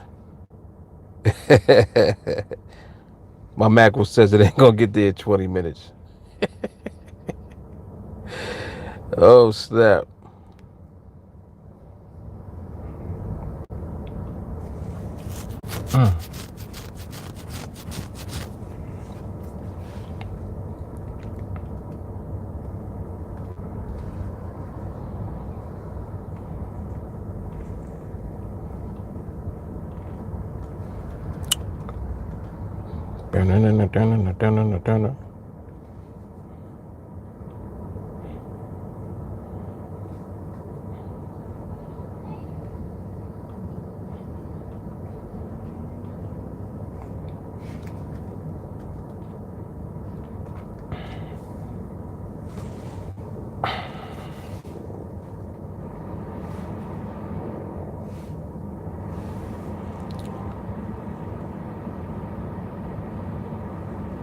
Starting to get warm again.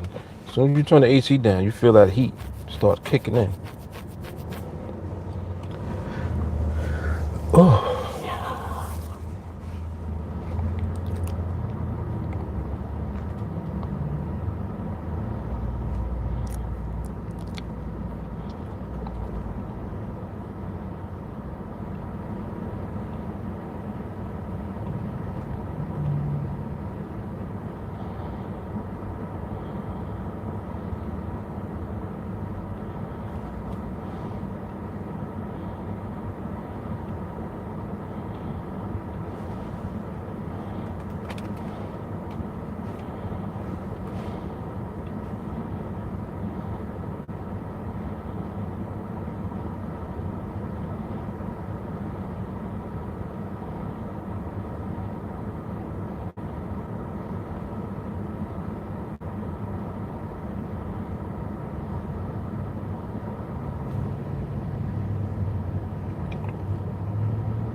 I want the big furry dogs to be hot in the summer. I would think that certain dogs you would just get groomed like in the summertime because they just be looking hot. They look like they overheat in the summer.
Ah man, yo, y'all gonna keep that going for a minute. I see.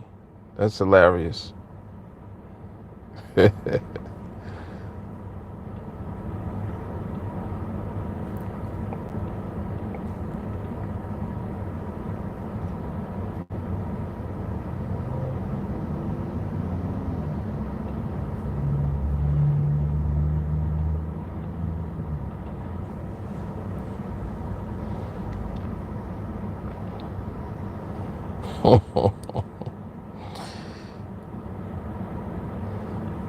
Stub gang. Stub gang.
Jay said we used to have a chow, and we shave her every summer, or she lay in front of the fan.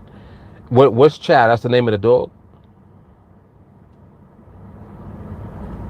Is chow like a breed? Is that what that is?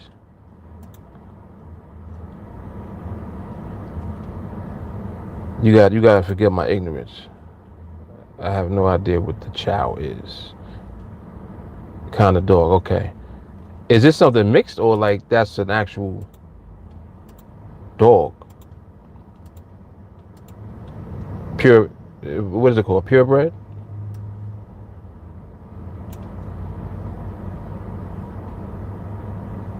Chow chow. They look like bears. Okay, got you. I've definitely seen that before. They like real fluffy, colored tongues. Yeah. I've seen that. Yep. And they do look like little bears. Yes, they do. Yes, they do.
Yo, the responses is hilarious. That's funny.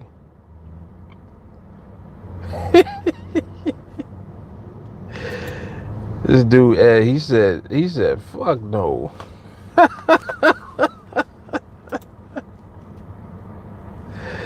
Yeah, they gonna keep that going for a minute. That's funny.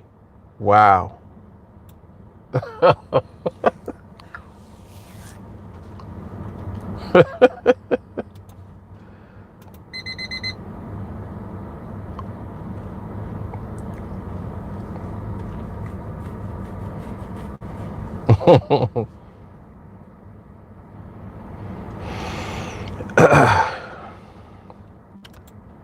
Max said, "Are you still trading for the blueprint?" Yeah, but I'm not like really like I think I've done enough with the blueprint project, and I kind of do that anytime I do a challenge or something at the time that I want to focus on.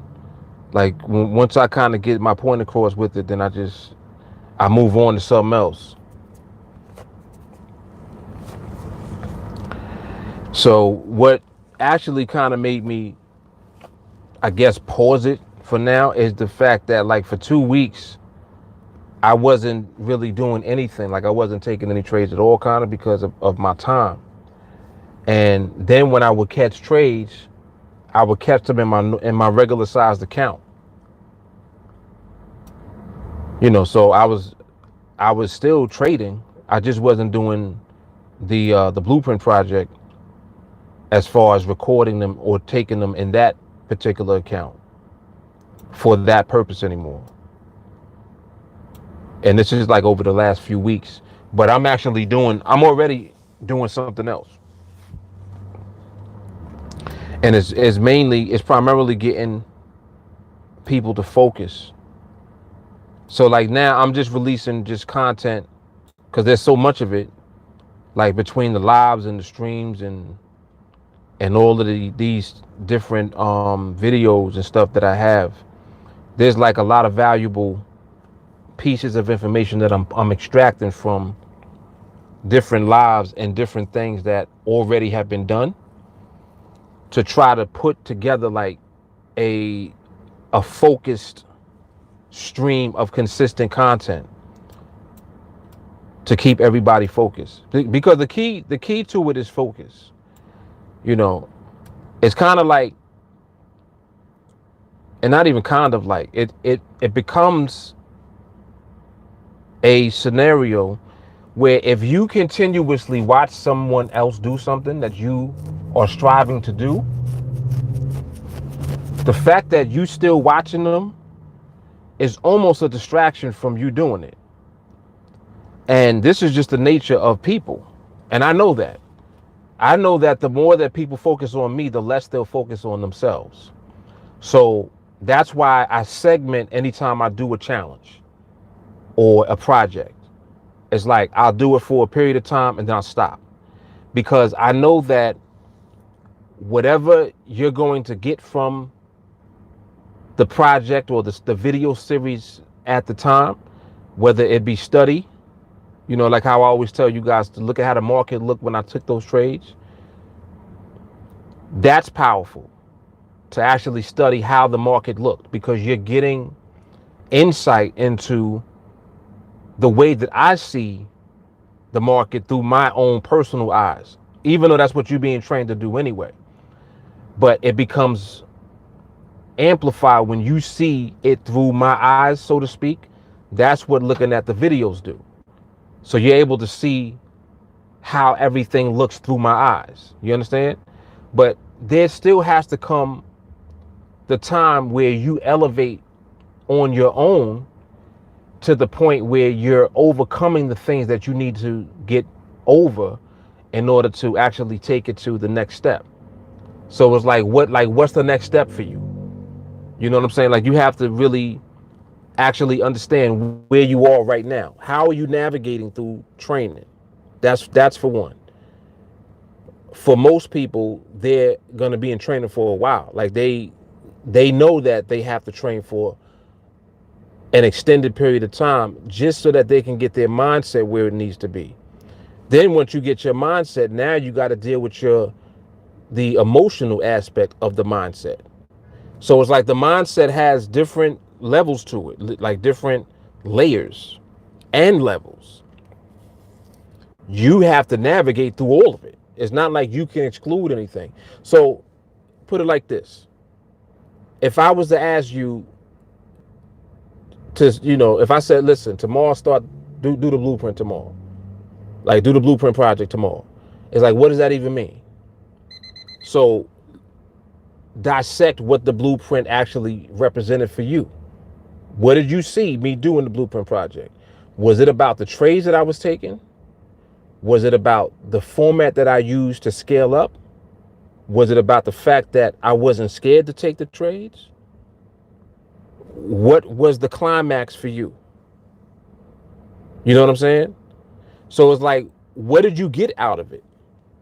And now how can you use whatever you got from it and apply it yourself to yourself? That's the question, because that begins the process of what the next step is going to become for you. You know what I'm saying? Otherwise, it's just another, like, you can go back as far as the 1-a-day challenge that I did last year, like almost 2 years ago. I did the 1-a-day challenge for like, it had to be 200 and something days. I think it was 200 and something days altogether. I did that video series for day after day, that 1 a day. And it's like, damn, that's 200 and something videos. So like the point that I'm making is that when you're looking at the videos, you still have to understand the dynamic behind what it means. Like, all right, he's showing me something. What am I getting out of it though? You know what I'm saying? So it's like, I got 1-a-day challenge. Then I got the trade or die challenge. Then the all or none challenge. Then the spreadsheet project. Then the blueprint. And it's like all of these different video series, and you're able to go back and watch all of them from the beginning. I did the same thing each time. I started with $100 and took it to wherever I took it to. It's not even like I did anything different. Like what's the difference between the blueprint project and the trade or die challenge? There is no difference. It's just a different name. It was for a different amount of time. But I did the same exact thing in the blueprint project that I did with the trade or die challenge. Same thing. So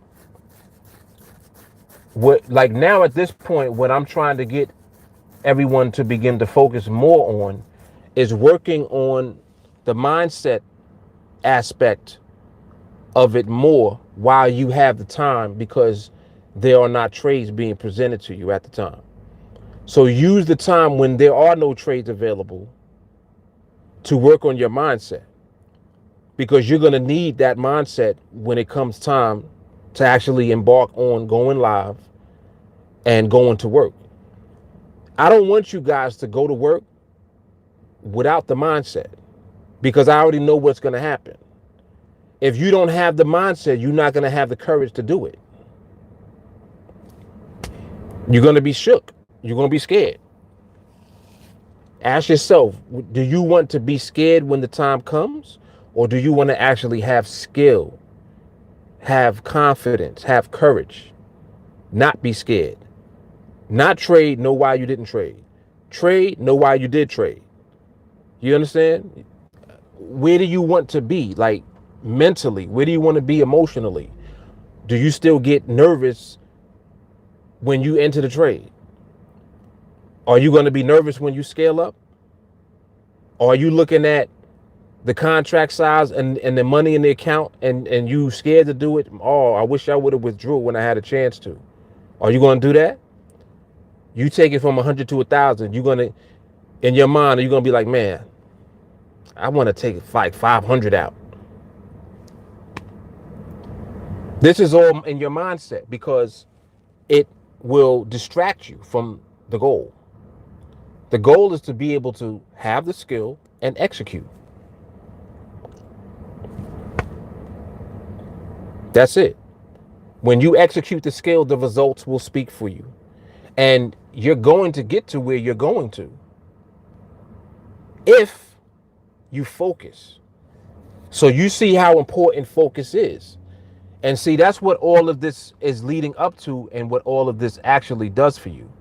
It is helping you to really learn how to focus your energy, to focus your attention, you know, to focus what it is that you're doing so that you can execute without thinking about it, without being scared. You're learning how to overcome your fear. You're not afraid to lose. You're not afraid of missing out missing out on the trade. Excuse me. You're not scared. Like you're navigating through your fears. Let me charge this thing up. This thing be dying quick.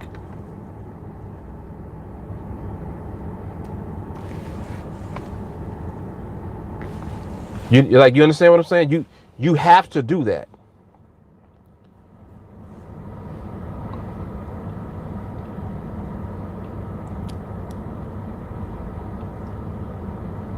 I like how this behavior is now.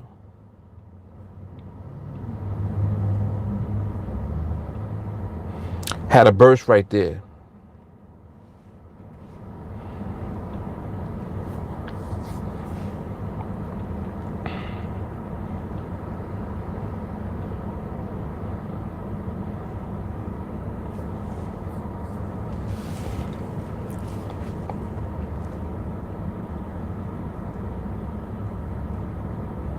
Behavior solid. See how your behavior is looking? Solid. Environment is there. And this is what I'm talking about. Like when you begin to be able to pinpoint the right timing. So it's just like knowing what the right timing is, and then knowing when it is here. You know what I'm saying? So you're putting all of these things together, and in the process of doing that, you're able to see what the market is presenting at the time. And anytime that you're able to navigate that way, it means that your skill is in place solid. And that's the key to it. Like, you don't want to rush into trading with real money if your skill is not where it should be. And you don't want to waste your time trying to accelerate getting to the point where you trade live because you feel rushed. It's like you're putting a rush and a pressure on yourself to get there. It's like, I want to get there. You're going to get there, but then when you're there, you want to be in place solid. Like you don't want to be there and now you're scared to do it. You don't want to be there and now you're not focused, so you slip up and you're not paying attention. You rush the process. You end up getting into a trade that you don't need to be in, and then you lose. You understand what I'm saying? Like you don't want to do any of those things that will lead to you being unproductive. You want, by the time you get in place and you start with that 100, it's game time now. And I don't mean, oh, well, you got to get trades every day. You don't know when you're going to get a trade. This is the mentality that you have to have. You don't know when you're going to get a trade. How about that? You don't know when you're actually going to get a trade. And with that being said, now you're relying on the market to just do what the market normally does. And you're not trying to project or to force or impose your will on the market. Like, oh, market, you got to give me something. I ain't get something in the cup. No, it's none of that. It's focus and execution. That's it. So all of the training and all the time that you have while there is nothing going on, quote unquote, because you know that don't last either. It seems like there's nothing going on. Then out of nowhere, we get trades. Out of nowhere, the permission slip comes. Next thing you know, there's trades there. It's like, oh, snap. Damn. You understand what I'm saying? So you can't even do that. You just have to train. The purpose of you training is so that you elevate during the time when you think nothing is going on. That's the best time. That's when you're learning the most. Is when you think nothing is happening. That's when the best stuff is happening. So, I mean, it's powerful, man. It's very powerful. And you want to do it right. And that's how you do it right. That is how you do it right.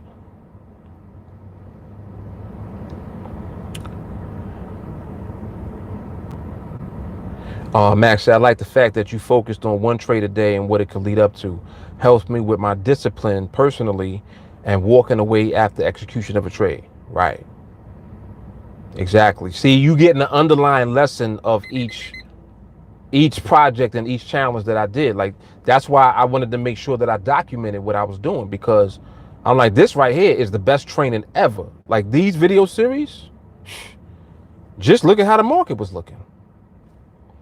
It's like that. I know I say that all the time, but I'm serious about that. Look at how the market looked. And when you do that, you see the value of that. Because you get to see for yourself, like, yeah, now I understand what he means.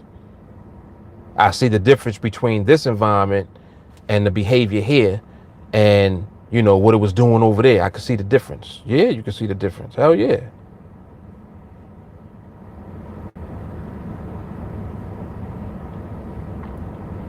Yep.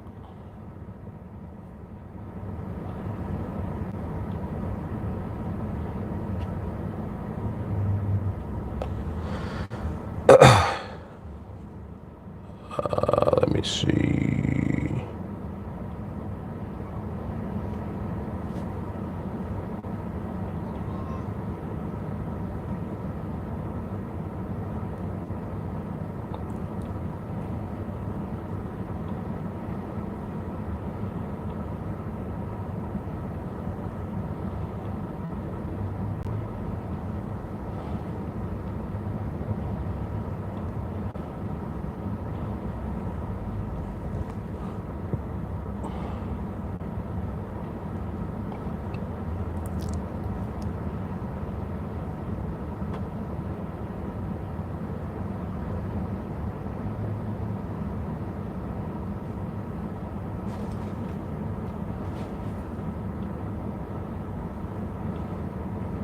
So 450. So this is the last two binaries right here. See, and I like this too, because then this right here will bleed over into the next session too. That's what I like about when you're looking at environment and studying behavior. You know, a lot of times when it sets itself and you start to see a condition, it'll shift into the next session. So you kind of go into the next session not with an expectation, but you have an idea of what the market is already doing, because you already set, you know, you saw what led up to it.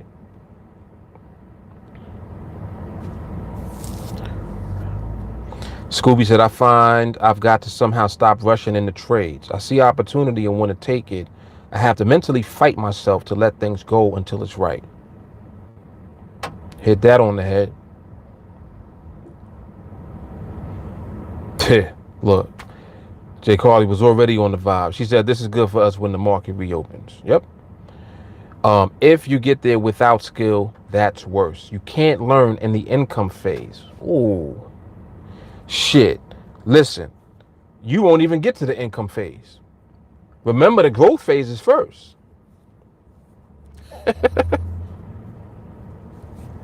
Growth phase is first. But we got the formula. Formula 21. Oh, that's crazy. I said Formula 21. It's 21 on here now. That's insane. That's how the vibe be. Yeah, it's kind of one of those things where it's like, let's say, for example, and this really applies to anybody just doing anything. Let's say you were capable of winning 21 times in a row, right? You know that you can win 21 straight. 21 trades, bang, bang, bang, bang, bang, boom. You can go 21-0. Now, let's say that you know that ahead of time. Now, the fact that you know that, right? If you know that in advance, would you, as a result, be willing to literally put the whole account at risk on every trade? And if you're not willing to do that, why not? Now, if you ask anybody, the first thing that they'll say is, nah, I'm never going to do that. That's not good money management. It don't have nothing to do with money management.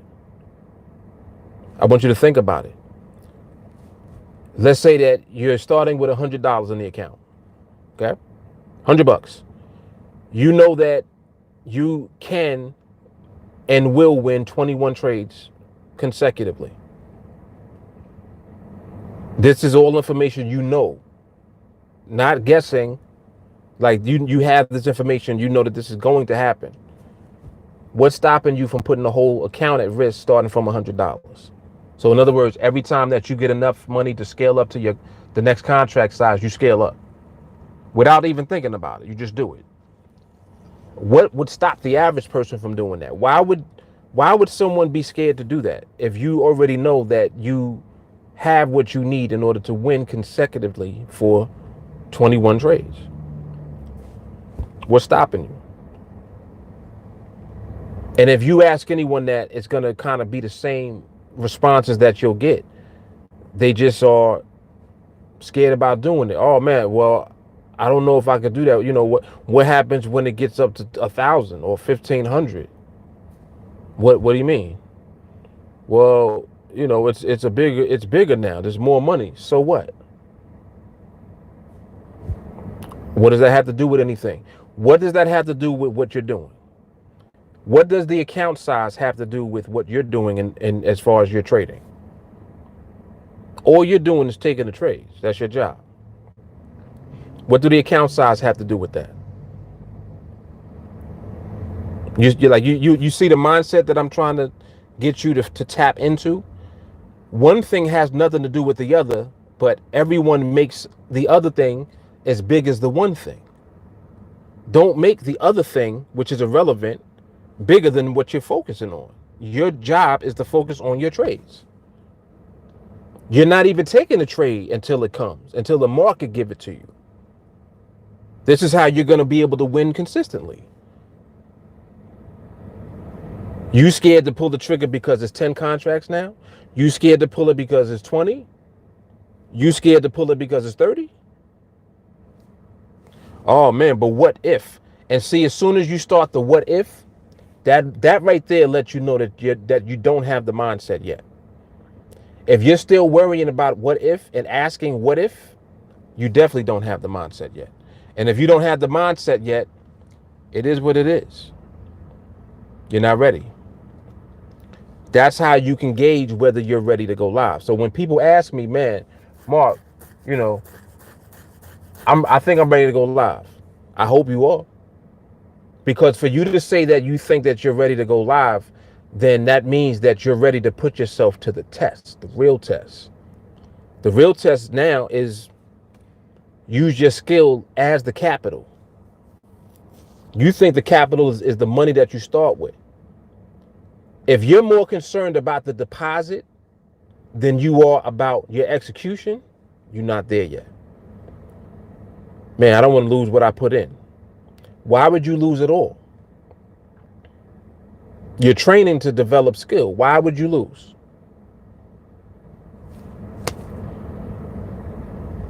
You see the point that I'm making? So that's where I always try to take you mentally so that you know what you're preparing for. When it comes down to it, with this skill, it don't matter where you are in the world. Like, it don't matter. You could be in another country somewhere. You got internet, you got your computer, you got your phone, whatever. You got the skill, go to work. Trade don't come, so what? Trade don't come, so what? Wait till the trade come. When the trade come, bang. You in the growth phase, keep going until you get to where you're going. What else is there? There is nothing else. So it's like, don't make something out of nothing. And don't turn nothing into something. It's very interesting. Very interesting. It lets you see how much of the mindset is required in order for you to do this profitably and successfully over the long term. It really helps to open your eyes to what you really are doing, not what you think that you're doing.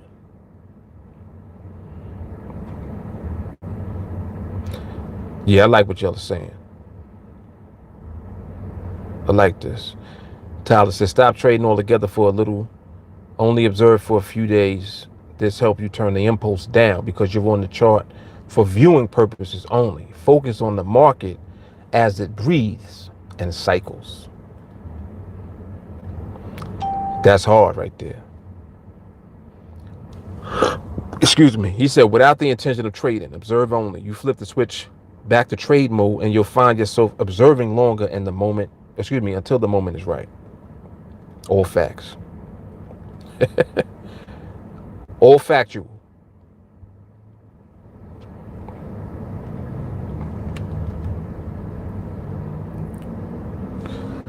Um,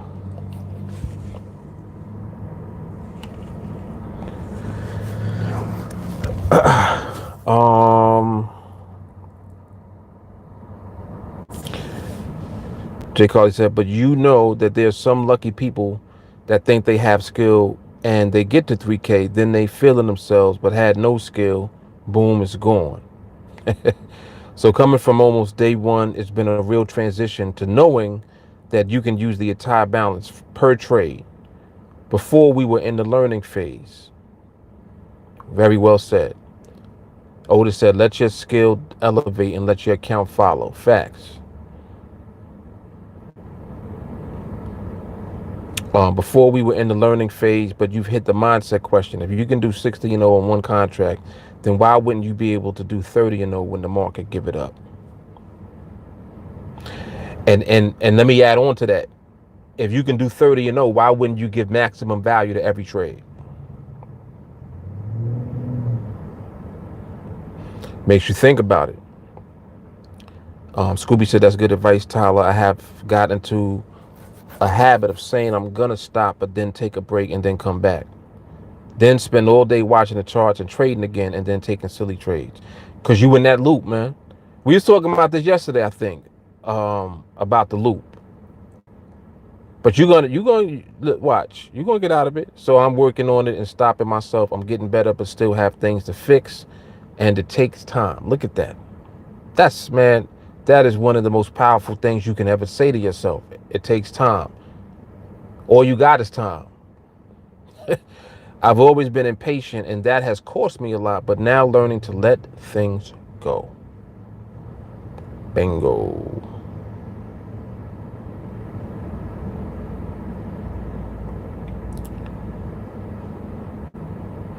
Jay Carly, yes, Tyler, that's why I did the 3 weeks, no trades on purpose.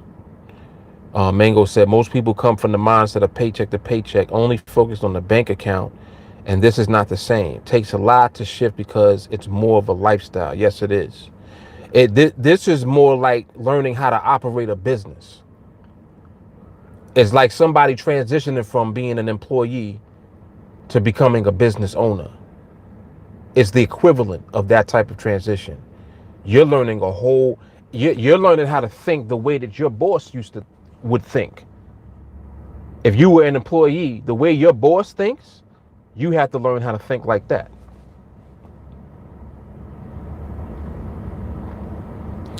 Otis said, don't put your account before your skill. Yep.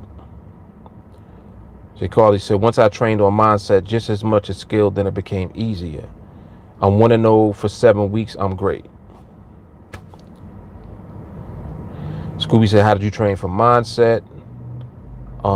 She said, it's a lifestyle. Hit it on the head. Mark yelled at me a lot. Yes, I did and still do.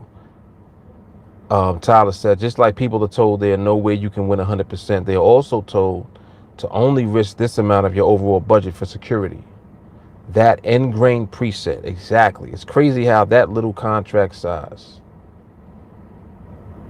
saying 2 instead of 1 now, how much that can rock some people's nerves.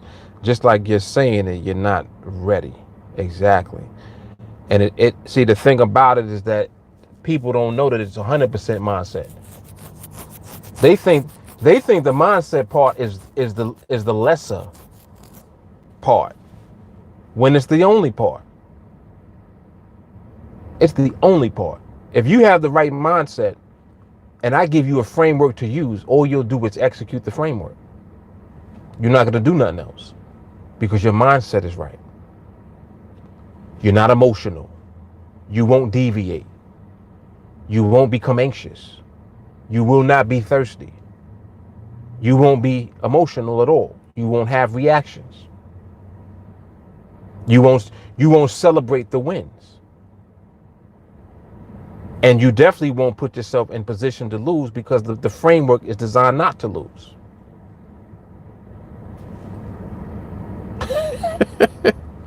That's hard.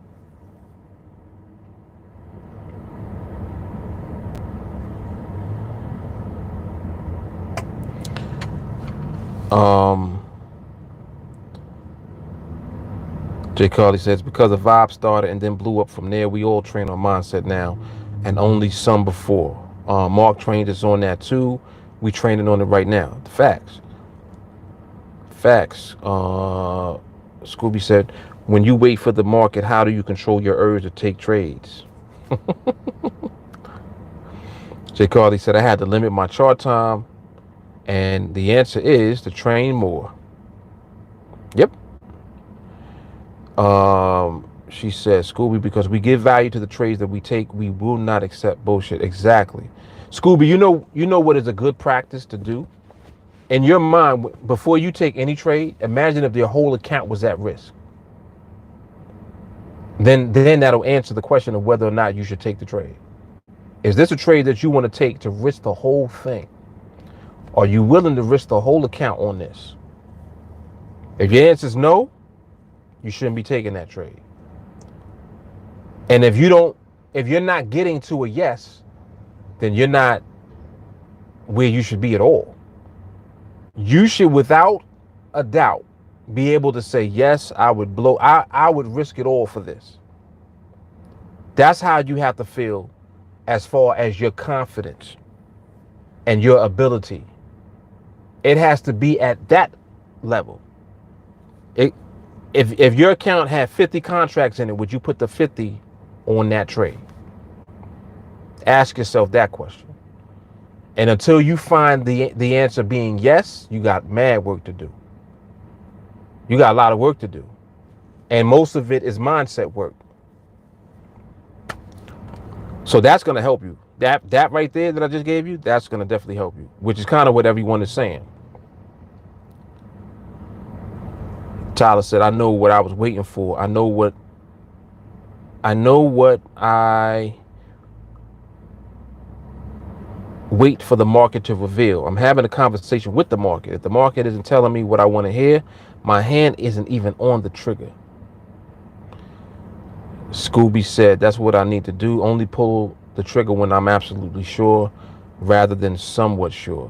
That might be light bulb moment. It definitely is. Just the fact that you say that might be a light bulb moment, that it is. Yes, JT said, heck yeah, all or none. Sid, Mango said, if you understand the Blueprint Project, the profit margins you're able to produce is out of this world. Ain't no business that allows you to do that with no risk. See, now, this is where you really begin to elevate. Listen to what Mango's just said. Look at the last part of what he said. He said, with no risk. Think about that. Think about that. How do you define risk? You and the majority of everyone out here thinks that the risk is the money that you risk. The money that you risk ain't shit. It's what's required to be there as a seed. Your skill is what will take that money to become something else, bigger. And your skill, as in you being consistent and winning your trades consistently, understanding why you're winning and why you're not taking trades and avoiding losses. Put all of those pieces together, that equals your skill set. The lack of skill is the real risk.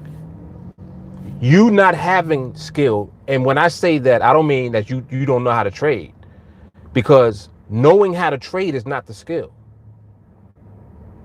It's being able to execute a framework designed to interpret the market and to win trades consistently.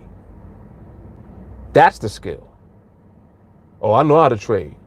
If you know how to trade, that's awesome.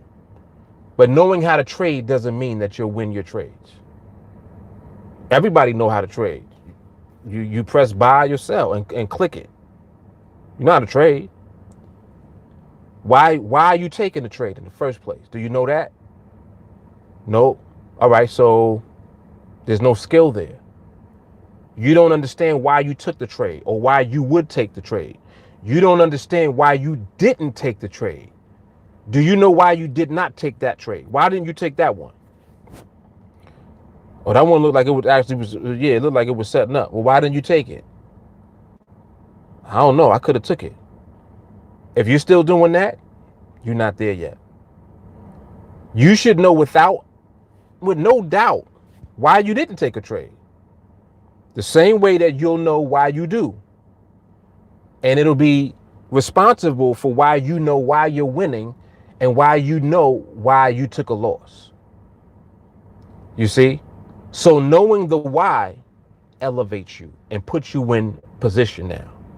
Because if you don't know the why, that's the risk. The risk is not knowing why.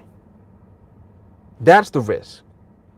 Because it's ultimately guaranteed to lead you into losing. You're going to lose. You don't know why you're doing it. Why did you not take that trade? I'm not sure. Why did you take that trade? I don't even really know. It seemed like it felt good. I don't know. It seemed like it felt good. You got work to do.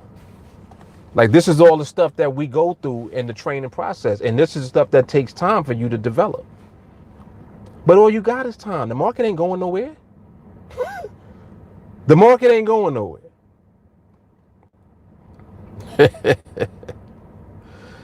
Yeah. What's up, Amani? Patrick said, when in doubt, stay out. Scooby said, wow, this stuff is awesome. Thanks all. Yes. It's a pleasure. It's a pleasure for us, Scooby. It's what we do, man. Jay Carly said, also trust yourself. If your hands are shaking, wait. If you have to talk to yourself into taking the trade, don't take it. Tyler said, boom. It's okay to let trades go by. There's some 270 binaries a day. We must have the ability to focus and hone in on the best. They are there all day, so just relax and wait. Jay Carly said, he gonna hang up now. I'm like, wait, put my hat on. I know that is a bite drop moment though. Tyler said, no doubt, thousands of percentages on ROI in a month is wild. Yes, it is. Yes, it is. Scooby said the highest contracts I have got to was 8, and then I lost it all because I rushed it.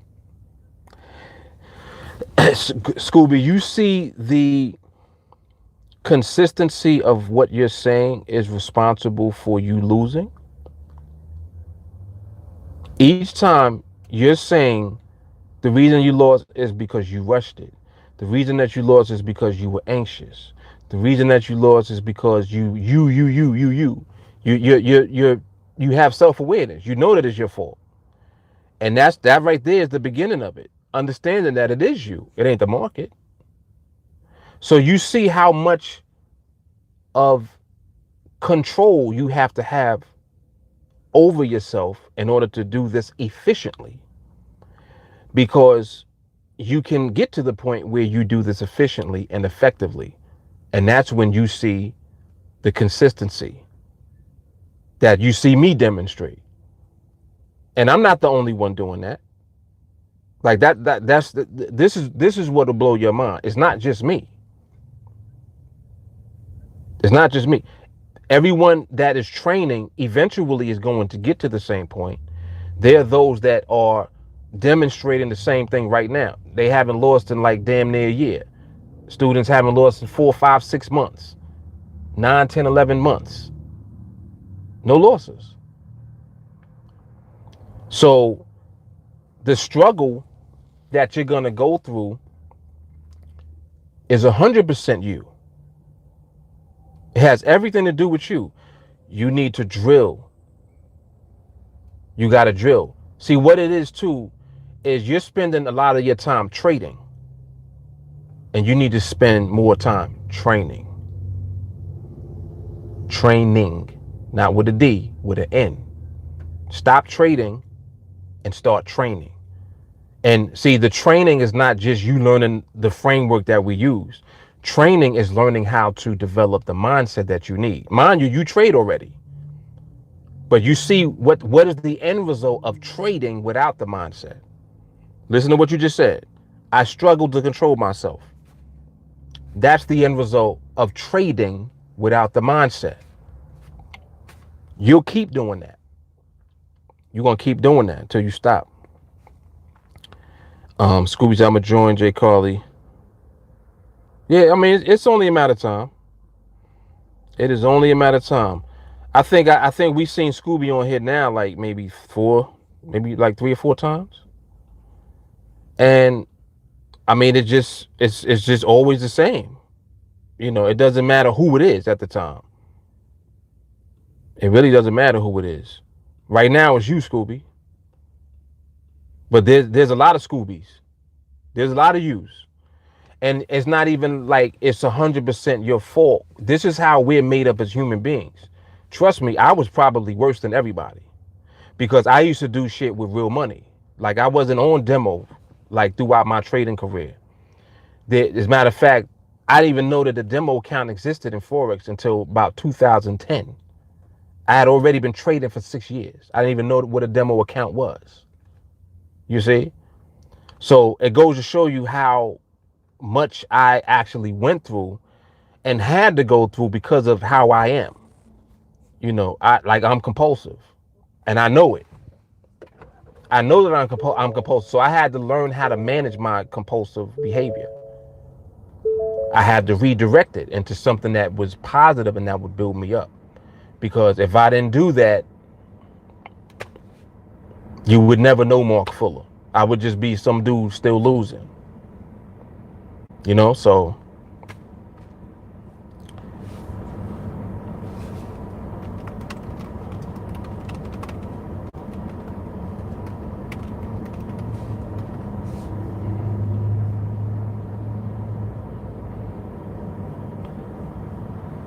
yeah, my son is hilarious.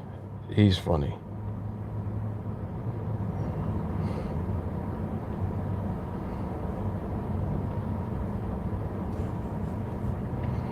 Yeah, but this is good stuff though, man. This is good stuff.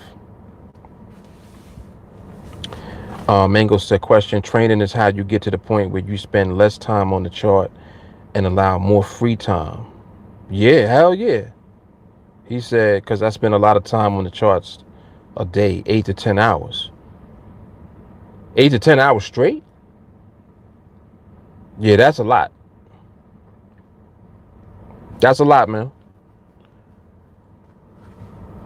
I just got, I mean, let me help to put it in perspective a little bit for you from my vantage point. I came on the chart when I came on the live today. So we've been on here, what, for 2.5 hours? And the market been closed now for 20 minutes. So 2 hours. I've been on 2 hours. And I'll come back on probably about 6:45, like 7. And I'll look at how things look going into training. So what, 7 until we start training like around 9. So that might be 2 hours. And mind you, I don't be on the charts just sitting there looking at the charts. I got the timer on. I'll wash dishes. I'll do a bunch of shit. Like while I'm with, I got the laptop over here with me doing other stuff. Playing with the kids, talking to my wife. I got earbuds in, listening to training. Timer's going off every 5 minutes and I come back to the chart and look. I'm breaking it up. I'm not just there sitting there for hours looking at the chart. You got to break that up, man. You got to break that up. That alone is going to free up your time, because you'll be able to do other stuff. You like try to multitask while you're on the charts. Even if you're looking at a movie or something, like look at Netflix or something, just break it up. Like break that up, man.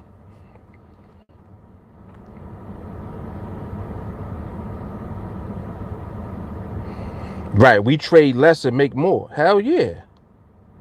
Hell, man. I think last week I took two or three trades. Week before that I took 5. So in the last, for the month, for 4 weeks, total of 8 trades.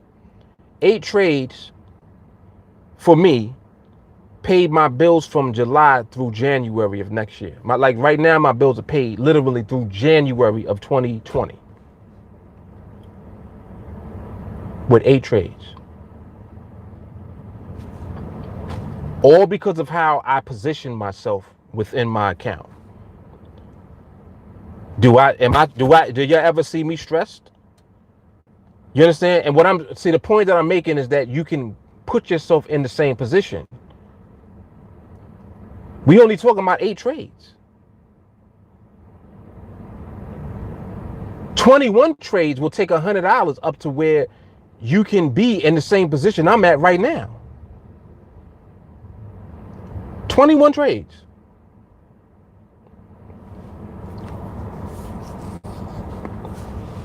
I'm barely on the charts, man. Like relatively speaking, I don't even be on the charts like that. I run around most of the day. But when I'm on the charts, look at how I navigate. You hear what I say. I'm on the charts while we on here.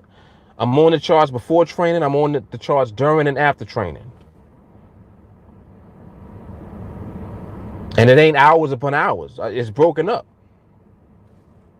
Time for dinner, time to spend with the kids, playing with the cat, whatever.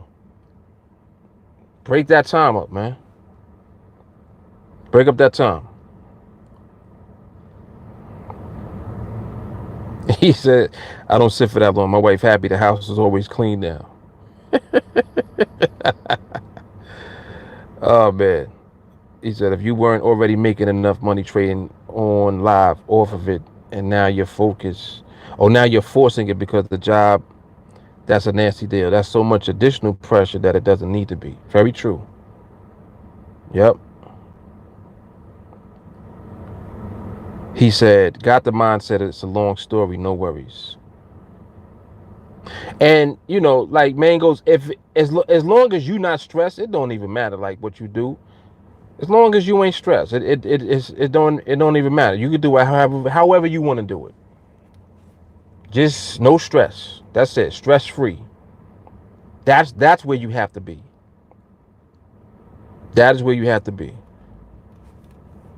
Let me see something real quick.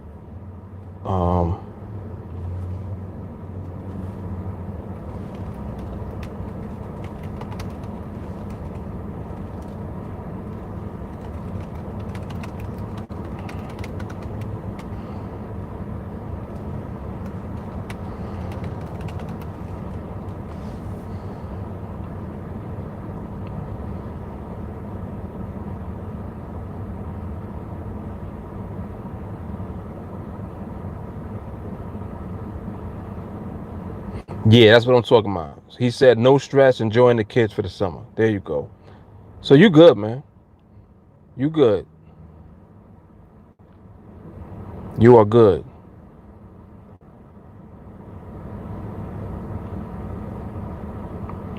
Tyler said 2 hours a day. So no more than 10 hours. Way under 10 and get 4 or 5. Yep. Yep. Yeah. This was 3 hours today, Slav. What's up? I'm just realizing that. Time be flying by. Yep. My laptop at 6%. That's how long I've been on here for. When I started, it was at 100. Crazy.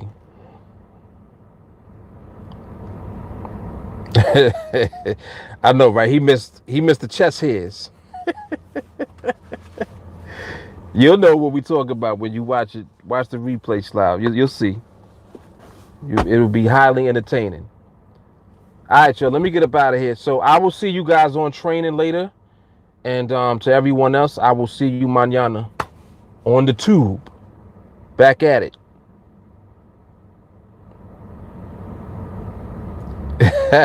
It is gonna be another mic drop right now. Deuces.